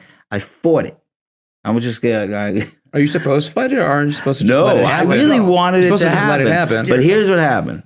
It said to me, I got this message that I will give you the answer. First, I saw all the psychedelics. I didn't like that. I go the colors, and it just feels out of control. I'm like, this is weird. But then there was a message, a very clear message, that I will give you all your answers. All you have to do is pee on yourself in the middle of this living room in Bushwick. I'm like, in the middle of Bushwick. There's a bunch of people there. All you got to do is pee on yourself. Just allow your bladder to empty all over this couch. Just pee on yourself, and then you'll get all the answers. Did you go for it? So I got up. I'm like, okay, I got to pee. I'll go to the bathroom. I go to the bathroom. It doesn't work. You have to pee on yourself. I peed, and I came back, same message. I went to the bathroom again, to the point where a lot of people are like, stop going to the bathroom. We need the bathroom, right? There's only one bathroom. So finally, I'm like, okay, I'm going to do it. I'm just going to pee on myself. What am I going to do? I need the messages. I can't. And I'm there. I can't. I kept stopping. So literally, it was 2 hours of me battling with this mother ayahuasca, whatever it is. And then I'm like, screw you. I'm not doing it. I'm like, I'll get answers. What am I gonna do? I can't. I love that you did it in Bushwick, by the way. Because a lot of people go to Costa Rica, but there's so much ayahuasca. Hold on. So what? Now you want to know? No, how did you get the message? So what happened was at the end, I said like this now. Again, until all of a sudden I was a bedwetter as a kid. I think that's my highest shame, is to be embarrassed. There's definitely a connection there. But meanwhile, I couldn't do it. I just couldn't be that vulnerable. I could not get to that level. So then this is what I felt was super compassionate. Whatever is going on, and I think it's really an internal thing. I don't necessarily think it's a spiritual thing. But it's a different argument. But I had this feeling, okay, it was a compassionate idea. You can't do it that way. I have another way to show you. And then all of a sudden he said, lie down, go to sleep, and we'll show you in a dream. That was the message. So So you don't have to pee on yourself anymore. It was 2 hours of fighting. Wow. So I laid down. So did you fall asleep while on ayahuasca? I fake sleep. You fake sleep, okay. It wasn't sleep. You close your eyes and then it was let like it go. a fake. It was a dream in a dream. So like I'm in a dream. You like basically this. had Inception happen. to Exactly, but it gets weirder. I'll tell you. So we went. So I lied down, and then all of a sudden, I love comic books, so this was apropos. All of a sudden, there was like a boop, boop, boop, boop, boop, boop, boop, you know that like thought bubble. Yeah. It has like boop, boop, boop, and it did it like that. Like, and I was in like this gray dark world where I was sleeping, and I could look back and see my body like lying there, and then there was this bright like. Inside the thought bubble was like all this brightness and like and I knew I had to go in, and that's where I could learn the answers. If I go into this thought bubble, and I knew that anytime I felt uncomfortable, I could look back through the thought bubble, see myself lying down, I could come back to myself.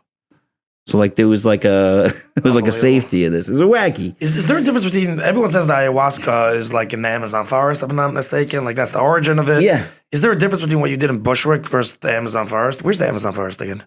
South America. South America. Is Like there a difference? Peru, Oh, I feel Brazil. like such a dumbass. Yeah, no, I also do. No, I knew I sounded like an ignorant. It's fine.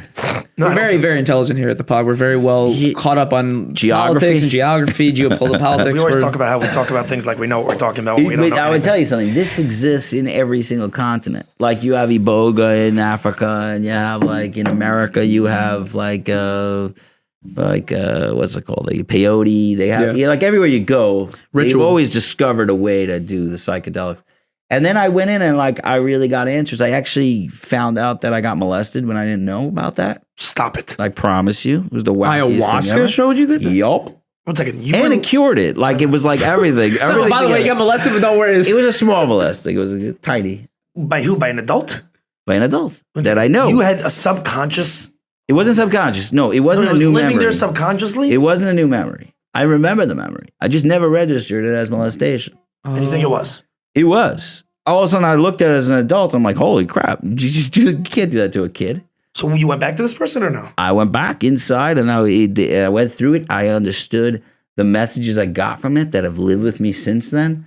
And I recognized that those messages are wrong. And I actually hugged this guy and he disappeared. I'm like, No, but did you go back to him in real life? Oh, he's dead. Oh, he's dead. Thank God. He was an older person. Yeah, he was an older person. Not thank God. I mean, whatever. He hurt other people too. And you But- hugged him, meaning you kind of forgave him Yeah. in the trip. There was something like I was like, Bro, by the way, you have the most like linear, like it's such a tell-overable ayahuasca It's wild. story. Yeah. There was stuff it's hard to tell over. Is there but- something wrong with that chair? Yeah, sorry, it's squeaking. No, what I'm away. asking is that like it hasn't happened until you showed up. I like to move. I want to know if there's something. No, what I mean to say is there's no because like Nobody does that. No, I'm calling you asking. fat. No, people do. I'm not. I also move around. It's squeaking like crazy. I know, but I also I can't move stop around. myself, No, though. maybe I the tried. chair's broken. I'm trying to say honestly. All right. Maybe something's wrong with the chair because I move around and it's not like I don't weigh a bunch. What do. are you doing wrong that our chair sounds like that? I'm deceptively heavy. Really? Yeah, I'm like You hold it very well. 220 or something. Bro, I'm 220, There you go. Well, but my chair doesn't creak at all, and I move around the whole You pod. gave me I'm a a solid garbage chair. I'm a solid 150. No, Warren is also a solid 210, 215. So weird. yeah. I feel like maybe I have to get rid of it. How are we doing on Yeah, time, by the way? Oh, I'll be Way honest, past? we're way past, but this This is pod one of the best conversations One of the we've had. greatest I conversations. could go all day. I could go for another I 2 got- hours. I'm never so on this bad, though. side. I'm usually. Should I PM myself right now? Would that be healing? I feel like it would. It would be vulnerable. I'm not trying to make light of your deep experience, I but don't know, like Joe Rogan, people just go and pee and they let the other guys go for a little bit. that is true, and that's So the why are most you watched sitting there? podcast. Other guy- Oh, yeah, I always just talk go about and that. pee and come back. I always say that that's fine. I always Joe say that. Rogan and this bitch. Joe Rogan is the way to do it. You should know. If he I does. had someone on this pod, who actually didn't allow me to release their pod because That's the worst. they didn't allow me to release it because one of the clips that we posted was a little bit deemed as misogynistic. So Right. she came back to me and told me she doesn't want to be associated with us, which, okay, no problem. I actually defended her, believe it or not, because she doesn't know us well. So Right. from her perspective, maybe, she doesn't know our actual character, whatever. And I don't know why I'm saying this story, but I was like, it was one of my good, as a host, there's good Yeah. performances and weaker ones. There's ones where Right. you're on your game. And I was on my game at this time, and I always have a core belief that I could really do this very well. But when you're in front of the camera, sometimes there's anxiety and there's other things that come up, asking the right questions, this and that. And I was nailing it with her, and it's a shame that they didn't allow us to release it because she asked me about, she's like, "Are you the Jewish Joe Rogan?"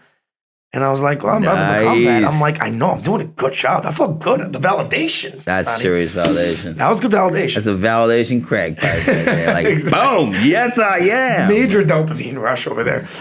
But hello, I love being on this side. It's great. Because I'm always doing the hosting, and it's like really fun to be like 100%. I've never been on your side. Maybe I'll come onto yours. Yeah, come on mine. 100%. I have a lot to share. I'll be honest. I can't wait. I don't even know if I could be vulnerable enough to. Dude, I want to tell you something. The podcast, my podcasting, has made me more vulnerable than anything else in my life. Yeah.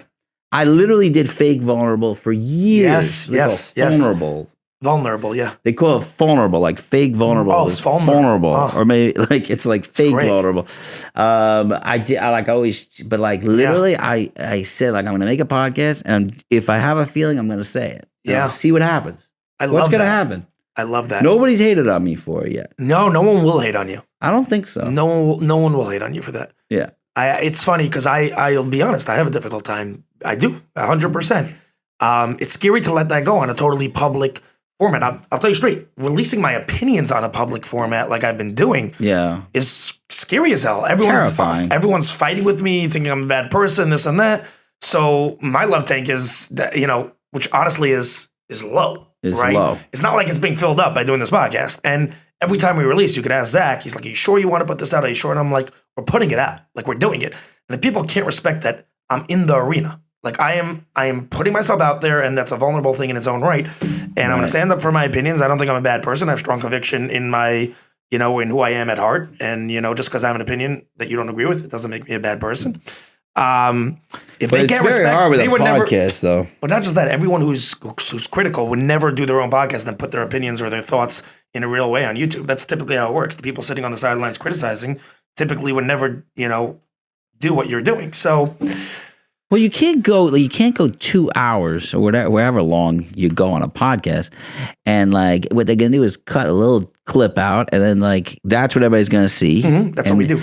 You can't talk. I've talked for like 70 hours on a podcast already, or some crazy amount of time. Mm-hmm. And I mean, if you just took one little clip out, you could eviscerate. It's really, really vulnerable and risky to be on a podcast. Mm-hmm. Well, that's my job. I mean, honestly, we do that. Of course, we take the best clips, and I'm taking the clips that a lot of people are controversial. For sure, I'm posting those on Instagram that don't have a ton of context, because at the end of the day, we want as many people to listen and tune in as possible, because we believe we're bringing a good message and an inclusive message that we want people to hear and listen. And we think we have a unique space between, Shmuley's not here, between me, Zach, and Shmuley to share, opposing views and in a healthy manner. And we want people to tune in 100%. So yes, of course, being polarizing is it's not a genius tactic. It's basics to get people to tune in. If I was just saying things that every single person agreed with, I don't think nearly as many people would be. It's true. I was listening to your podcast on the way here, and I've seen clips, a lot of clips. This is the first full podcast I listened to of yours. How did you see clips? Social media. I don't know, like on you put it on WhatsApp status. Oh. So there you go. I'm just curious if it came from someone else. Yeah. I don't have any social media at all. That's why we put it on WhatsApp. We know Jews. No, WhatsApp. Yeah, I call Chassidish Facebook. It is, yeah. Yeah. So that's how you think we're gonna find out Mashiach soon. Like it's gonna be someone's it's gonna be WhatsApp status. It's literally gonna be like Mashiach is here. By the way, if anyone can take a small package to Lakewood, asking for a friend. Asking for a friend. Oh, and Mashiach's here. Well, I was a little jealous. Listen to you guys. You guys were apologizing or whatever, all that stuff. But I was thinking, I'm like, I kind of wish, like, am I too nice that I can't piss anybody off? Like, when am I going to say something that's going to really make people upset? I think that general, like, am I too watered down? Like, what? When am I going to make people upset? I got to interject here because as the guy who was like pushing back against them, and they were pushing against me on that pod. Yeah, I'm super pro people being able to have an opinion, like a very like gendered role based opinion. It's great. I just anti-bullying, and I just think the way right. It's the way, not the opinion. Opinions. If I don't hang out with people who say you can't have an opinion, you can have whatever opinion you damn well please.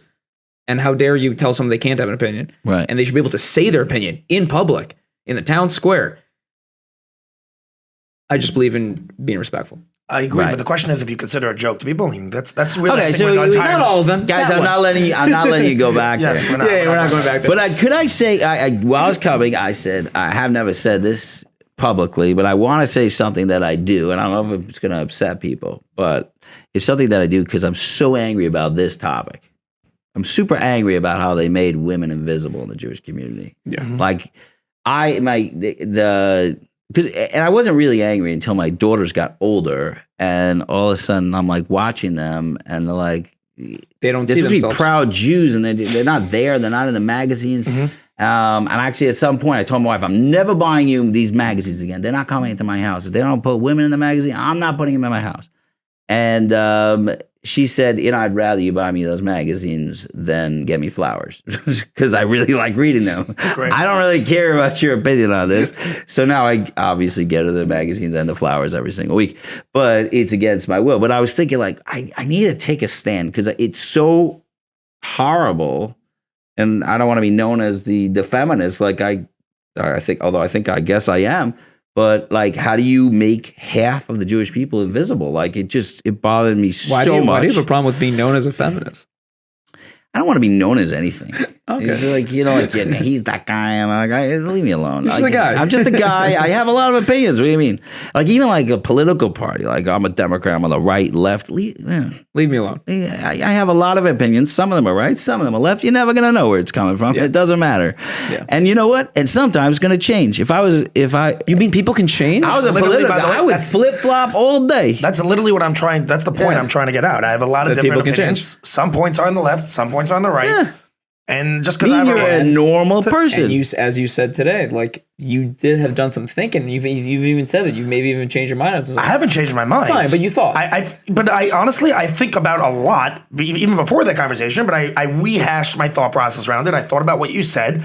It's a very complex subject. It is. I don't want to get back into it. It is an extremely, extremely complex Well, subject. it's like but a I am black making hole. an opinion. But let me just say one didn't thing. get to I it yet. agree. Just to give you an example, by the way, Okay. I agree with what you're saying about the women in the magazines. However, I do believe that they should be dressed modestly. Like, Yeah, that's my I don't entire have a perspective. problem with modest, but the invisible, No, what I don't like. what I mean is that the reason why in the frum community, they don't have women. There is a halachic aspect to this where, right, we're very focused on tznius and that type of thing. So you have to take into account the halachic aspect to. I don't think he's not taking that. But no, that's what I'm saying. Obviously, the idea that you shouldn't put women in a magazine because Right. it's going to turn men on if they're dressed appropriately is ridiculous. We're in a world where you have to. And Get they really don't understand take men control because of we'll your- be turned on just by a story about a woman. Either you're making women completely invisible. They can't leave their house, can't do anything. Or you're going to figure out a way to, again, find a middle ground where women aren't sexualized, but they get to be in our lives. Right? That makes So total that sense. is right. So if it's all about turning on men, which I don't think it's about, I think it's about dignity of women. I think it's about a woman not being seen as totally a sexual item, although they are a sexual being, and so are men. That is what we are, and we're cool with that in Judaism. But we don't want to make them just a sexual being. So there's got to be like a piece here we figured out. And I'm not a rabbi to figure it out, but what does make me disgusted is that we decided that they're invisible. They do not exist in our magazines. They try to make them not exist in all our lectures or anything because you see the face, it might be a turn on. That's like Interesting. But even there just are to see the face. people. I'm just curious. Do you think that all the big rabbinic authorities feel that way? Meaning, there were people like big women that were very, very influential. Representative Esther Young Rice. I mean, there Right. were very big women that were very, very influential in the frum world that were very, very well respected. Do you feel that? I guess the top brass in the rabbinic authority. I'm not talking about random people that are just like whatever cuckoo. The top brass feel that way and believe that. I honestly think the rabbis are afraid. In what regard? I think they're afraid of us gunning that are like running around and canceling them. I think that the rabbis, money, if you're you saying. not money, you could be destroyed. It's if you decide to go by basic halacha, if you talk to almost every rabbi, you really sat down and said, let's talk the halacha. Are you allowed to see a woman's face? Mhm. They're going to, at the end of the day, say, of course you could see a woman's face. They're going to say that. Yeah, of course. But if they're going to say it publicly and the whole world is running around going, you're in trouble if you go into that direction, that rabbi is now going to be on the outs. No, I agree with. That makes total So sense. they're afraid of being on the outs. They're running a congregation. They got to make money for their family. They got to get like, and you want to be the one guy that stands up. I think that there's a lot of fear. I don't think it's about halacha. I think that we decided this is a new strawberry topic. No, of course. What do you mean? Halacha would say Meaning we decided we got to check strawberries. It's a brand new idea. So now this is a brand new idea, and everybody has to jump on board. Otherwise, I started this off by saying that, of course, if like my whole thing was, of course, if it goes by halacha, I was asking what you would say to the person. Of course, if to the rabbis that keep Judaism and halacha Judaism, of course, women should be allowed to be seen in magazines. What world shouldn't you be able to? If it's a modest picture, why should they not be able to be in a magazine? You're not like women should be like cooped up in a house and not be able to go outside. Like there are a lot of people that maybe disagree with that. That what? And they'll make it that it's halacha. But I'm saying that, no but they're not doing it. They're basis. not showing it because of fear. I agree. Yes, that's Because of fear. I think it's fear. I decided, I'm going to tell you what I decided. I decided that I will never show my face in a place where women's face isn't shown. So like women's face does not show. Does not show. Now, it happens to be I'm not that famous, so it's not that big deal. But like Ami and Mishpach have not asked me to be like on their front cover or something like that. Soon. Yeah. After The this problem pod. is I will not show my face. So actually at lectures, and this really freaks people out when I do lectures, is that you always see the men. I have pictures. No one knows why I do, but I'm coming out now. You'll see the men, Bensi and Twerk, like all the big people are going to be like lined up in the YY, and then the women are names. So I call them and I say, I don't mind lecturing. Make me just a name. I would like to be a name. I don't know what to do with themselves because it's like all this, picture. and I won't put a picture. I would just put a name. I'm like, oh, listen, I'll be with them. And then they asked me, one person asked me, he's like, but we do it for sneeze reasons. I said, well, I do it for sneeze reasons. I don't want to turn people on. I have a very nice looking face. Yeah. I'm just sneeze reasons. I do not want to show my face. I'm with I love that so much. I just thought I'd come out because this is a little bit connected to the topic you were talking about. And I was like, but still my kids call me sexist.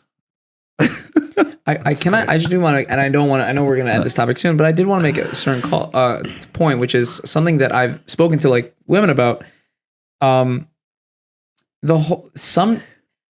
fully do believe and I've argued with people who are like super anti like the tznius ideas in the Torah, and I've argued that I think that the basis of tznius is a lot to do with wanting to not treat women as sex objects and to want to see them as full human beings, like all these beautiful like progressive ideas of just basically decent human nature of just being a mensch towards women. And however, when like a lot of things where the road to heaven is paved, hell is paved with good intentions, I think with the Berkeleys and just with the craziness and the fact that we're socialized completely away from them and this and that, what you end up doing is creating so much taboo and erotic tension, honestly, around what a woman is and around their body that it needs to be so covered.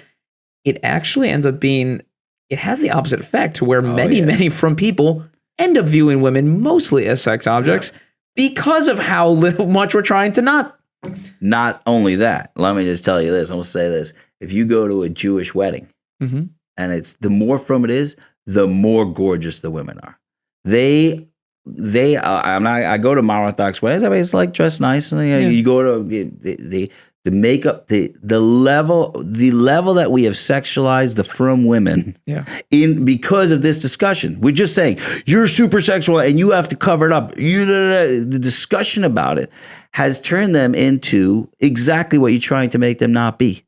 It's insane the amount of makeup and skincare, and it's almost like. If you go to a wedding, it's a Jewish wedding. It's like you're going. I don't know, like Kim Kardashian. They are so much more intense about their looks than anybody else I see.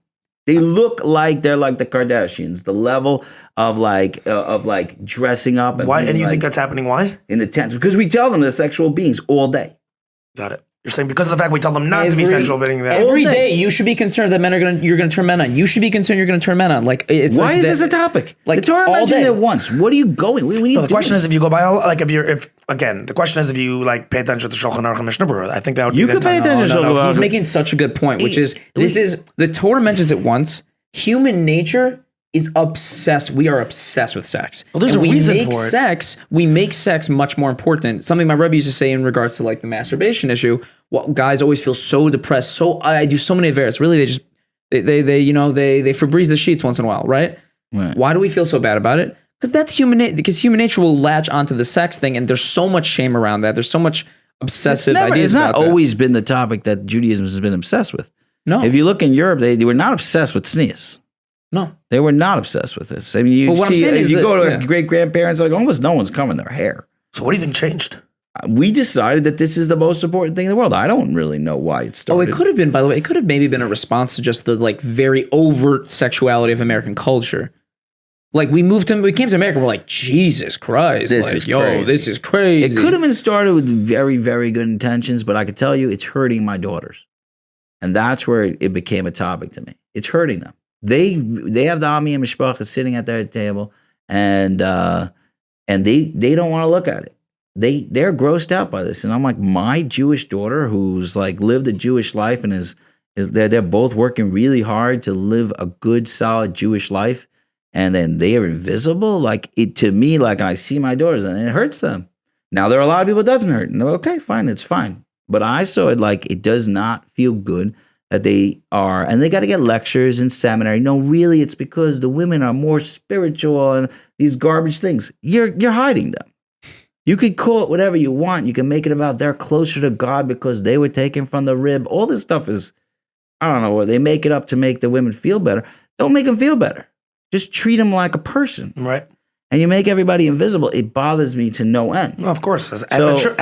As it should, because it hurts my daughters. So like I don't even think. Okay, my personal opinion is I don't think that halacha or Torah hashkafa, or like in my opinion, correct hashkafa, that's a good thing. I can't speak to what the magazines do, this and that, but I don't think most like people who are following like a fear hashkafa would say that women should be invisible at all. I really don't believe. It doesn't I'm not matter saying what that they argues- believe. It's what they're doing. What's happening in Oh, society. for sure. Okay, fine, but that's a very different thing. We have Yeah, to be able no, to you can defend this. You can defend individual. Most people are normal and healthier than what the society as Yeah, a of whole course. does. I mean, society has My brother Kiwi talks with his wife all the time at these different lectures. And we have like a funny thing in the family, like what are they going to put instead of my sister-in-law's face? Like sometimes they'll put a picture of a brain. So why does I'm not this even call kidding. brain? Literally, Why it doesn't was a someone picture of speak a out brain about with it? Why a doesn't name. someone speak First of all, out about People are speaking Brains about are it. super sexy. There is a no one taking a woman, stand. Jaskell, something Jaskell. She's crazy about it. I want to get it on my pocket. She's actually in America right now, but she's going. Where's she from? She's from Malape Chamish or something. That's not what you need. Someone in America, a powerhouse from America. But she's big on social media. And she's making a whole. I've never heard of her. I don't necessarily agree with her solutions or anything like that, but she is very concerned about this topic. It's not the biggest one, but it happens to be connected to what your topic was. So I thought I would. I don't make it my big thing, but I had to make a stand.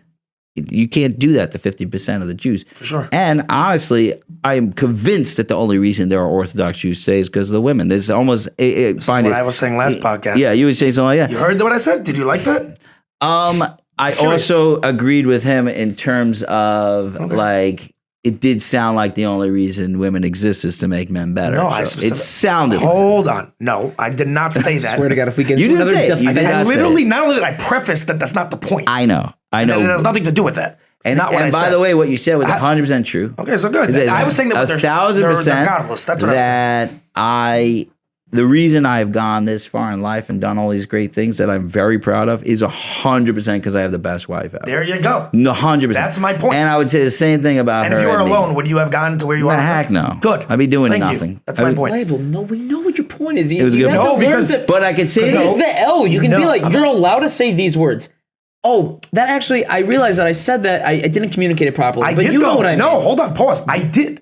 Listen to the clip. I literally prefaced it. No, I'm not going to back down right now. I literally I'm said, cool with it, but I could say that that clip has to come with, and it's true about, like my wife is where she is because of me, and that's it. We work together. So it has to be said together because it's the truth. They're both true. They're both equally true. You think it's both? I think if I would tell men you, have that. I think men just run after their own. I don't agree at all. I think that my So wife. what a demoralizing thing to believe about men. No, I think we're differently natured. I think men left on their own will go to their devices. I think women are different in that capacity. Are you But all dating he's single saying- women that have been alone for a while? You don't think they've gone a little off the deep end No, sometimes? sometimes like they do, doing but that's great? not. I'm not saying some. Have Everybody some. needs a companion to Hold keep on. them going. I'm not saying they don't. I'm just saying that there's a certain natural nature to a person. I think men and women are different. And I think women have a certain quality in this regard that men do not have. I disagree. Okay. I think men have the same quality. Okay. The women that are the greatest I've ever seen have great husbands. They may not look great to whatever their mission is in life. If they feel their husband is behind them, they Yeah, I think it's true also, but I think awesome. I don't disagree with that fully, but I think I'm not saying men are totally irrelevant in the process. I just think women have a stronger capability with it. Okay, maybe. So that's my perspective. I don't know. I have the most radical, which is I think that nature be damned. I think every single man, especially if given the love that you talk about, can be just as nurturing as anyone. I really believe that. I really do. It could be theoretically. We just have true. it's right now. It's only theoretically true because it's society. But I do see a world. I don't think it's just society. There's a biology to it too. You think there's a biology that makes men not nurturing? Yes. No, I think that when you hold a baby inside you for 9 months and then that baby comes out of you and you, I think it comes from evolution. I don't know if we're allowed to talk about evolution here, but we literally women definitely have allowed to talk about evolution to take care of their offspring. Like that, you would probably need another 3,000 years to switch that. Okay. Like it could be, it's true. I don't think that we're it's theoretically different true in that sense. Yeah. And there are definitely men that are ridiculously nurturing and women that are not nurturing at all. But it seems as a whole, I mean, you have men ditching their families all day. All day. They have whole communities where 75% of the community, I don't mean to be racist here, but because you're going to know what community I'm talking about, but there are 75% of a community where a single women. Where are the men? At 60. You don't have compassion? But where's their compassion? I don't know their kids. I can't even imagine leaving my kids. I'm a nurturing father. I would never leave my also kids. think that there's a certain. I would fight to the death. I do think there's a certain, like, again, I think, men can be extremely nurturing. I happen to believe I'm a pretty nurturing person as well, despite it may not be looking like I am at all. But I think people who know me would say that. But I also think there is a masculinity within men that women don't have that makes it more difficult for men to tap into their nurturing space. The average. I don't want to say everyone. I think no, I don't think I don't think it's been needed in evolution. It wasn't as needed. Yeah, it wasn't as needed. So we were the hunter gatherers, and they were the right. We spent millennia like that before any of this modern shit. Yeah, literally millennia. We spent so long always just hunting, like gathering. All of history. And then we have like 100 years. And that 100 years, men are like, oh, maybe I should work, and like. I love, because I also into evolutionary psychology, and I love when they bring up that point that people think history is like, what happened in the 1500s? Bro, like, this is history, hunter-gatherers, and the women at home, like, feeding the kids. This is history. This is modern history. I don't think it's that big. I think it's more like it's that. Like, it's like 90% of history is one thing. We are moving really fast right now. That is not a Torah. Awesome. Why? What? I don't even. No, because the world's not 5,000 years old. Whatever, however old you think it is. Whatever. I'm not getting into that. We're not getting into that. No, we are not getting into it. I like how you had a 2:00 stop. Like, by the way, well, Sonny, it's your fault for being interested. Sonny, we've been at this pod for an hour and 50 minutes, and the one thing I hear from everyone, which I kind of disagree with, but everyone says the same thing: your pods have to be shorter. Not with him, Joe Rogan, baby. Correct, and I always say, Lord of the Rings was 3 hours. Everyone sits and watches it. Hey, if your content is good, people will. Although you don't watch it twice. I'm just absolutely incorrect. Very hard. I'm just giving you an example. Lord of the Rings it has to be a long vacation. Good content, which I feel that this podcast knocked it out of the park already. Honestly, do you not agree, Zach? I think this is fucking legendary. Fire. Okay, I'm going. I loved it. Yeah, and we didn't get that controversial either. I know. We'll have to have you on again with just controversial stuff. I'm not so controversial. Can we just say that women suck just to make this like, or men suck? Can we just say something that like, we did this soundbite from Sonny? Yeah, they're going to take that soundbite. I'm full of love, man. Huh? I really think the answer to everything is love. Like, it's just everything. I'm a deep down, I'm a hippie, but not an annoying hippie. Right, I love that. Annoying hippies are the worst. What I'm saying is, like, I think the big T is love. Right? Like, the big truth. Oh, the big truth. The big truth. You know, the big T. Like, it's love. Whether that's God or not God, it's love. God also is love. I love it. It's all love. And like, so when you say like, have an opinion about this group or that group, I'm like, I love them all. Like, what am I supposed to do? Lead with love. Like, you could have opinions about how people are. That doesn't stop you from having to love them. You What gotta is- love them. That's What what I is said something- earlier. You can have whatever opinion you want. You have to treat each person like a man and love them and show them love and show them respect. Yeah. I think let's end this, but Yeah, I just want one last soundbite from this beautiful man in front of us who has very good Soundbite. opinions. What is something you would love to tell people, friends, children, parents, on how to treat other people? What is something that people could take from this pod and go inculcate into their daily life with the people that they're in relationship with, including themselves, that you see that people need to do? It's a really good question. I have a lot of opinions on this, but I would say as a soundbite, rip off the Band-Aid. Meaning, sometimes we really want to say something nice, and then we think of like all the like potential, like I'm going to raise the expectations. I'm going to like, like if I say this now, they won't understand how angry I am about something else. Or there's like, when I first got married, I decided, and I'm making this too long, but I'll try to make it into a clip at the end. But when I first got married, I decided that whenever I have a loving feeling towards my wife, I'm going to do something about it. And I got this from a rabbi. The rabbi who like lost all his hair in the Holocaust, he said a very fascinating thing. He said to me, I went to visit him when I was 16, 17. And he said, whenever you have a spiritual feelings, just say Shema. And he said, you're allowed to say Hashem's name. And I'm telling you, you're allowed to say those 6 words just because you don't want to miss that spiritual connection with God. So I took that and my wife, and I'm in love with my wife, that if I ever have a loving feeling, I got to do something about it. And I didn't have cell phone then that I could call her or text her. There was I didn't have a cell phone to the second kid, believe it or not. That's how old I am. But I would literally be walking down the street, feel a loving feeling, and just like, what do? I pick up a leaf and bring it home to her. Like, I would see a nice leaf on the street. I'd be like, this was a loving feeling. You can do whatever you want with it. Or I started making her a rubber band ball. Like, You're a legend, I would dude. just like pick up rubber This guy's a bands. legend. And so, but what I'm saying is that so many times we think about all the millions of consequences. But if you understand that the purpose, and I think the purpose of the world is for us to love each other, to really, really love each other. You have to learn kamocha. When you feel it, you can be in the middle of a fight or an argument, literally turn to the person and say, I like genuinely am happy that you're alive. Like, I really love you. Like, you could stop in the middle of like yelling at each other. Like, you could do whatever you want. Like, don't think of all the consequences, because we only have a short, like, we have so much of our life is filled with like unlove, like what to do, practical, but we only have those little bits of love. And like, grab it when you get it. This is super hippie, I understand. But like, grab it when you get it. Grab that leaf. If you see somebody, like, say something. I do with my wife. Like, I have all these cool emojis. Like, in the middle of the day, I could be sitting with a client, and I'm like, all of a sudden, I'll just go, heart. That's it. It's just a heart. I have such a good thing to say right now. You can say it. That's my sound clip. Normally, though, when people are like in the middle of the day just like firing off messages, it's a different game. It's totally different game. It's totally a different game, but I actually like this one better. I think it even works better than what other people are messaging. Yeah. When you come home, I think it'll be a lot better, honestly. It is. It's great. It's amazing. I'm telling you, all this stuff did pay off. I love it. Because I actually still talk about my wife I on am podcasts so and obsessed.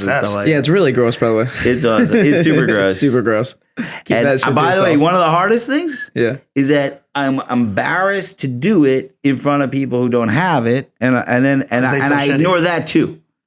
You do it anyways. I'm like, screw you. Why are you can embarrassed? feel sick. No, 'cause he's because people feel sensitive. bad. Like I like. That they don't have what you have. Yeah, they don't- I'm sitting around as a divorced Perfect. guy. Yeah, a divorced Yeah. guy, and he's like, and I'm like, I'm crazy about my wife. I did it to a friend of mine, in one of my group, and he was like talking to me about like, struggling with this, and I said, you just love her more. That's what I do. I just love her more. And he was like, you're not listening to me or feeling my feelings. They're like, what are you talking about? Just give her a leaf. Like, I didn't say give her a leaf, but like, you're struggling with your wife. Just love her. Just keep going. That's what Stephen Covey says. Like, a guy complaining, I don't love my wife. He said, so love her. It's funny when I'm So right, it's something you do. It's not a feeling. It's a not a verb. feeling. It's a verb. meaning even if you don't feel Yeah. like do it. Yeah. It's like practice it. Right. Yeah. Shut up. No, one last I thing. love that. It's so funny that you're saying this because there was one of my close friends in the beginning of my friendship with him. It wasn't a friendship. Like, we did not get along at all, and after like 2 months, I liked this guy, but like it just wasn't happening. At the end of the day, after 2 months, I started looking inward and being like, okay, what is going on here? So I realized, I thought I'm being very critical towards this person, and like in small things, like just like making jokes, but it was clearly that I'm making fun of him, but I was trying to like joke around, and clearly he was taking it to heart. And I told myself, let's see how this goes if I never criticize him again about anything. Like just like whatever his klutz vibes and whatever he's not good at, whatever that I think is funny, even if he makes fun of me towards me about my issues, let me just not, say anything and see how it works. Promise you within 3 months, I have an amazing relationship with this person right now because I cut out all critical components and I kind of just showed the guy was an amazing guy. And it just like, all I did was compliment him and just bring up the times that I really appreciated him. And he looked at me, he's like, you're not a bad guy. Like, you're really not, and you're putting in the work, and like clearly you don't have bad feelings towards me. And it blossomed into something really beautiful. So I think that what you're saying actually worked for me in one of like my close relationships. So very cool. That's amazing. I don't tell him every day that I love him and that I have sexual feelings toward him, but You holding that back? I'm holding that back. Why are you holding that back, man? You gotta let it go. Let it out. Let it out, man. I know. Get him a leave. Bro, it's 2022. Let's go. Let's go. Anyways, Uh, all right. Sonny, we this got has been to amazing. Zach. We really got to roll. Sonny, thank you so much. Sonny, was awesome. Jesus. Sonny, I'm not even What? kidding. You called said you Sonny. Sonny again? Yeah, I did, he's yeah. obsessed with the Sonny. What's with this Sonny thing? Because you have a very sunny disposition. Yeah, I do. You're shining light onto the world. I don't notice it. People say it wrong. I listen to both, but I am Sonny. I'm Sonny, not even thank kidding, you. Sonny. This pod, I'm so happy we did this. Like, I'm feeling good right now. Yeah. All I'm right. feeling good. I love Pod it. was like we ate our veggies. I love Like, being like, on People my are gonna- side. People are going to freak out that we have a 2-hour pod going. It's 2 hours. It's You 2 know hours. what? I want to Deal get with to it. 2 hours. Exactly. Deal with it. It's all good content. I don't give a crap. Yeah, exactly. All right. It's all good. And don't message me that it's too long. I don't even want to hear it. Brainstorm with Sonny Perlman. Brainstorm with Sally. gotta do that. Guys, go on where can we listen to you? What do you want? Spotify? Everything. Besides, even YouTube, but I don't have the video yet. Fine, but That's even what on I'm YouTube struggling as with. audio. Yeah. Guys, wherever you listen to podcasts, go listen to. If you want to hear more about this brilliant man's stuff, go listen to it. Brainstorm is the name of the Brainstorm. podcast. And Link in the subscription down below. I love doing we're that. gonna help that? Sonny. I love We're doing gonna that. help Sonny set up the video, even though it's competition. We're still gonna help. him. Competition. There's no Joking. competition. Joe Rogan says no competition. I'm joking. It's very easy for him to say that. Yeah, He because there has- is no He's the competition. new no- Joe Rogan. Oh, he's giving me the title. You're getting there. Okay, I'll take. Jewish Joe Rogan. We want to lift every podcast up. I- We're all in this This was together, really baby. fun, guys. Yeah, same. Thank you, Sonny. Thank you. Peace.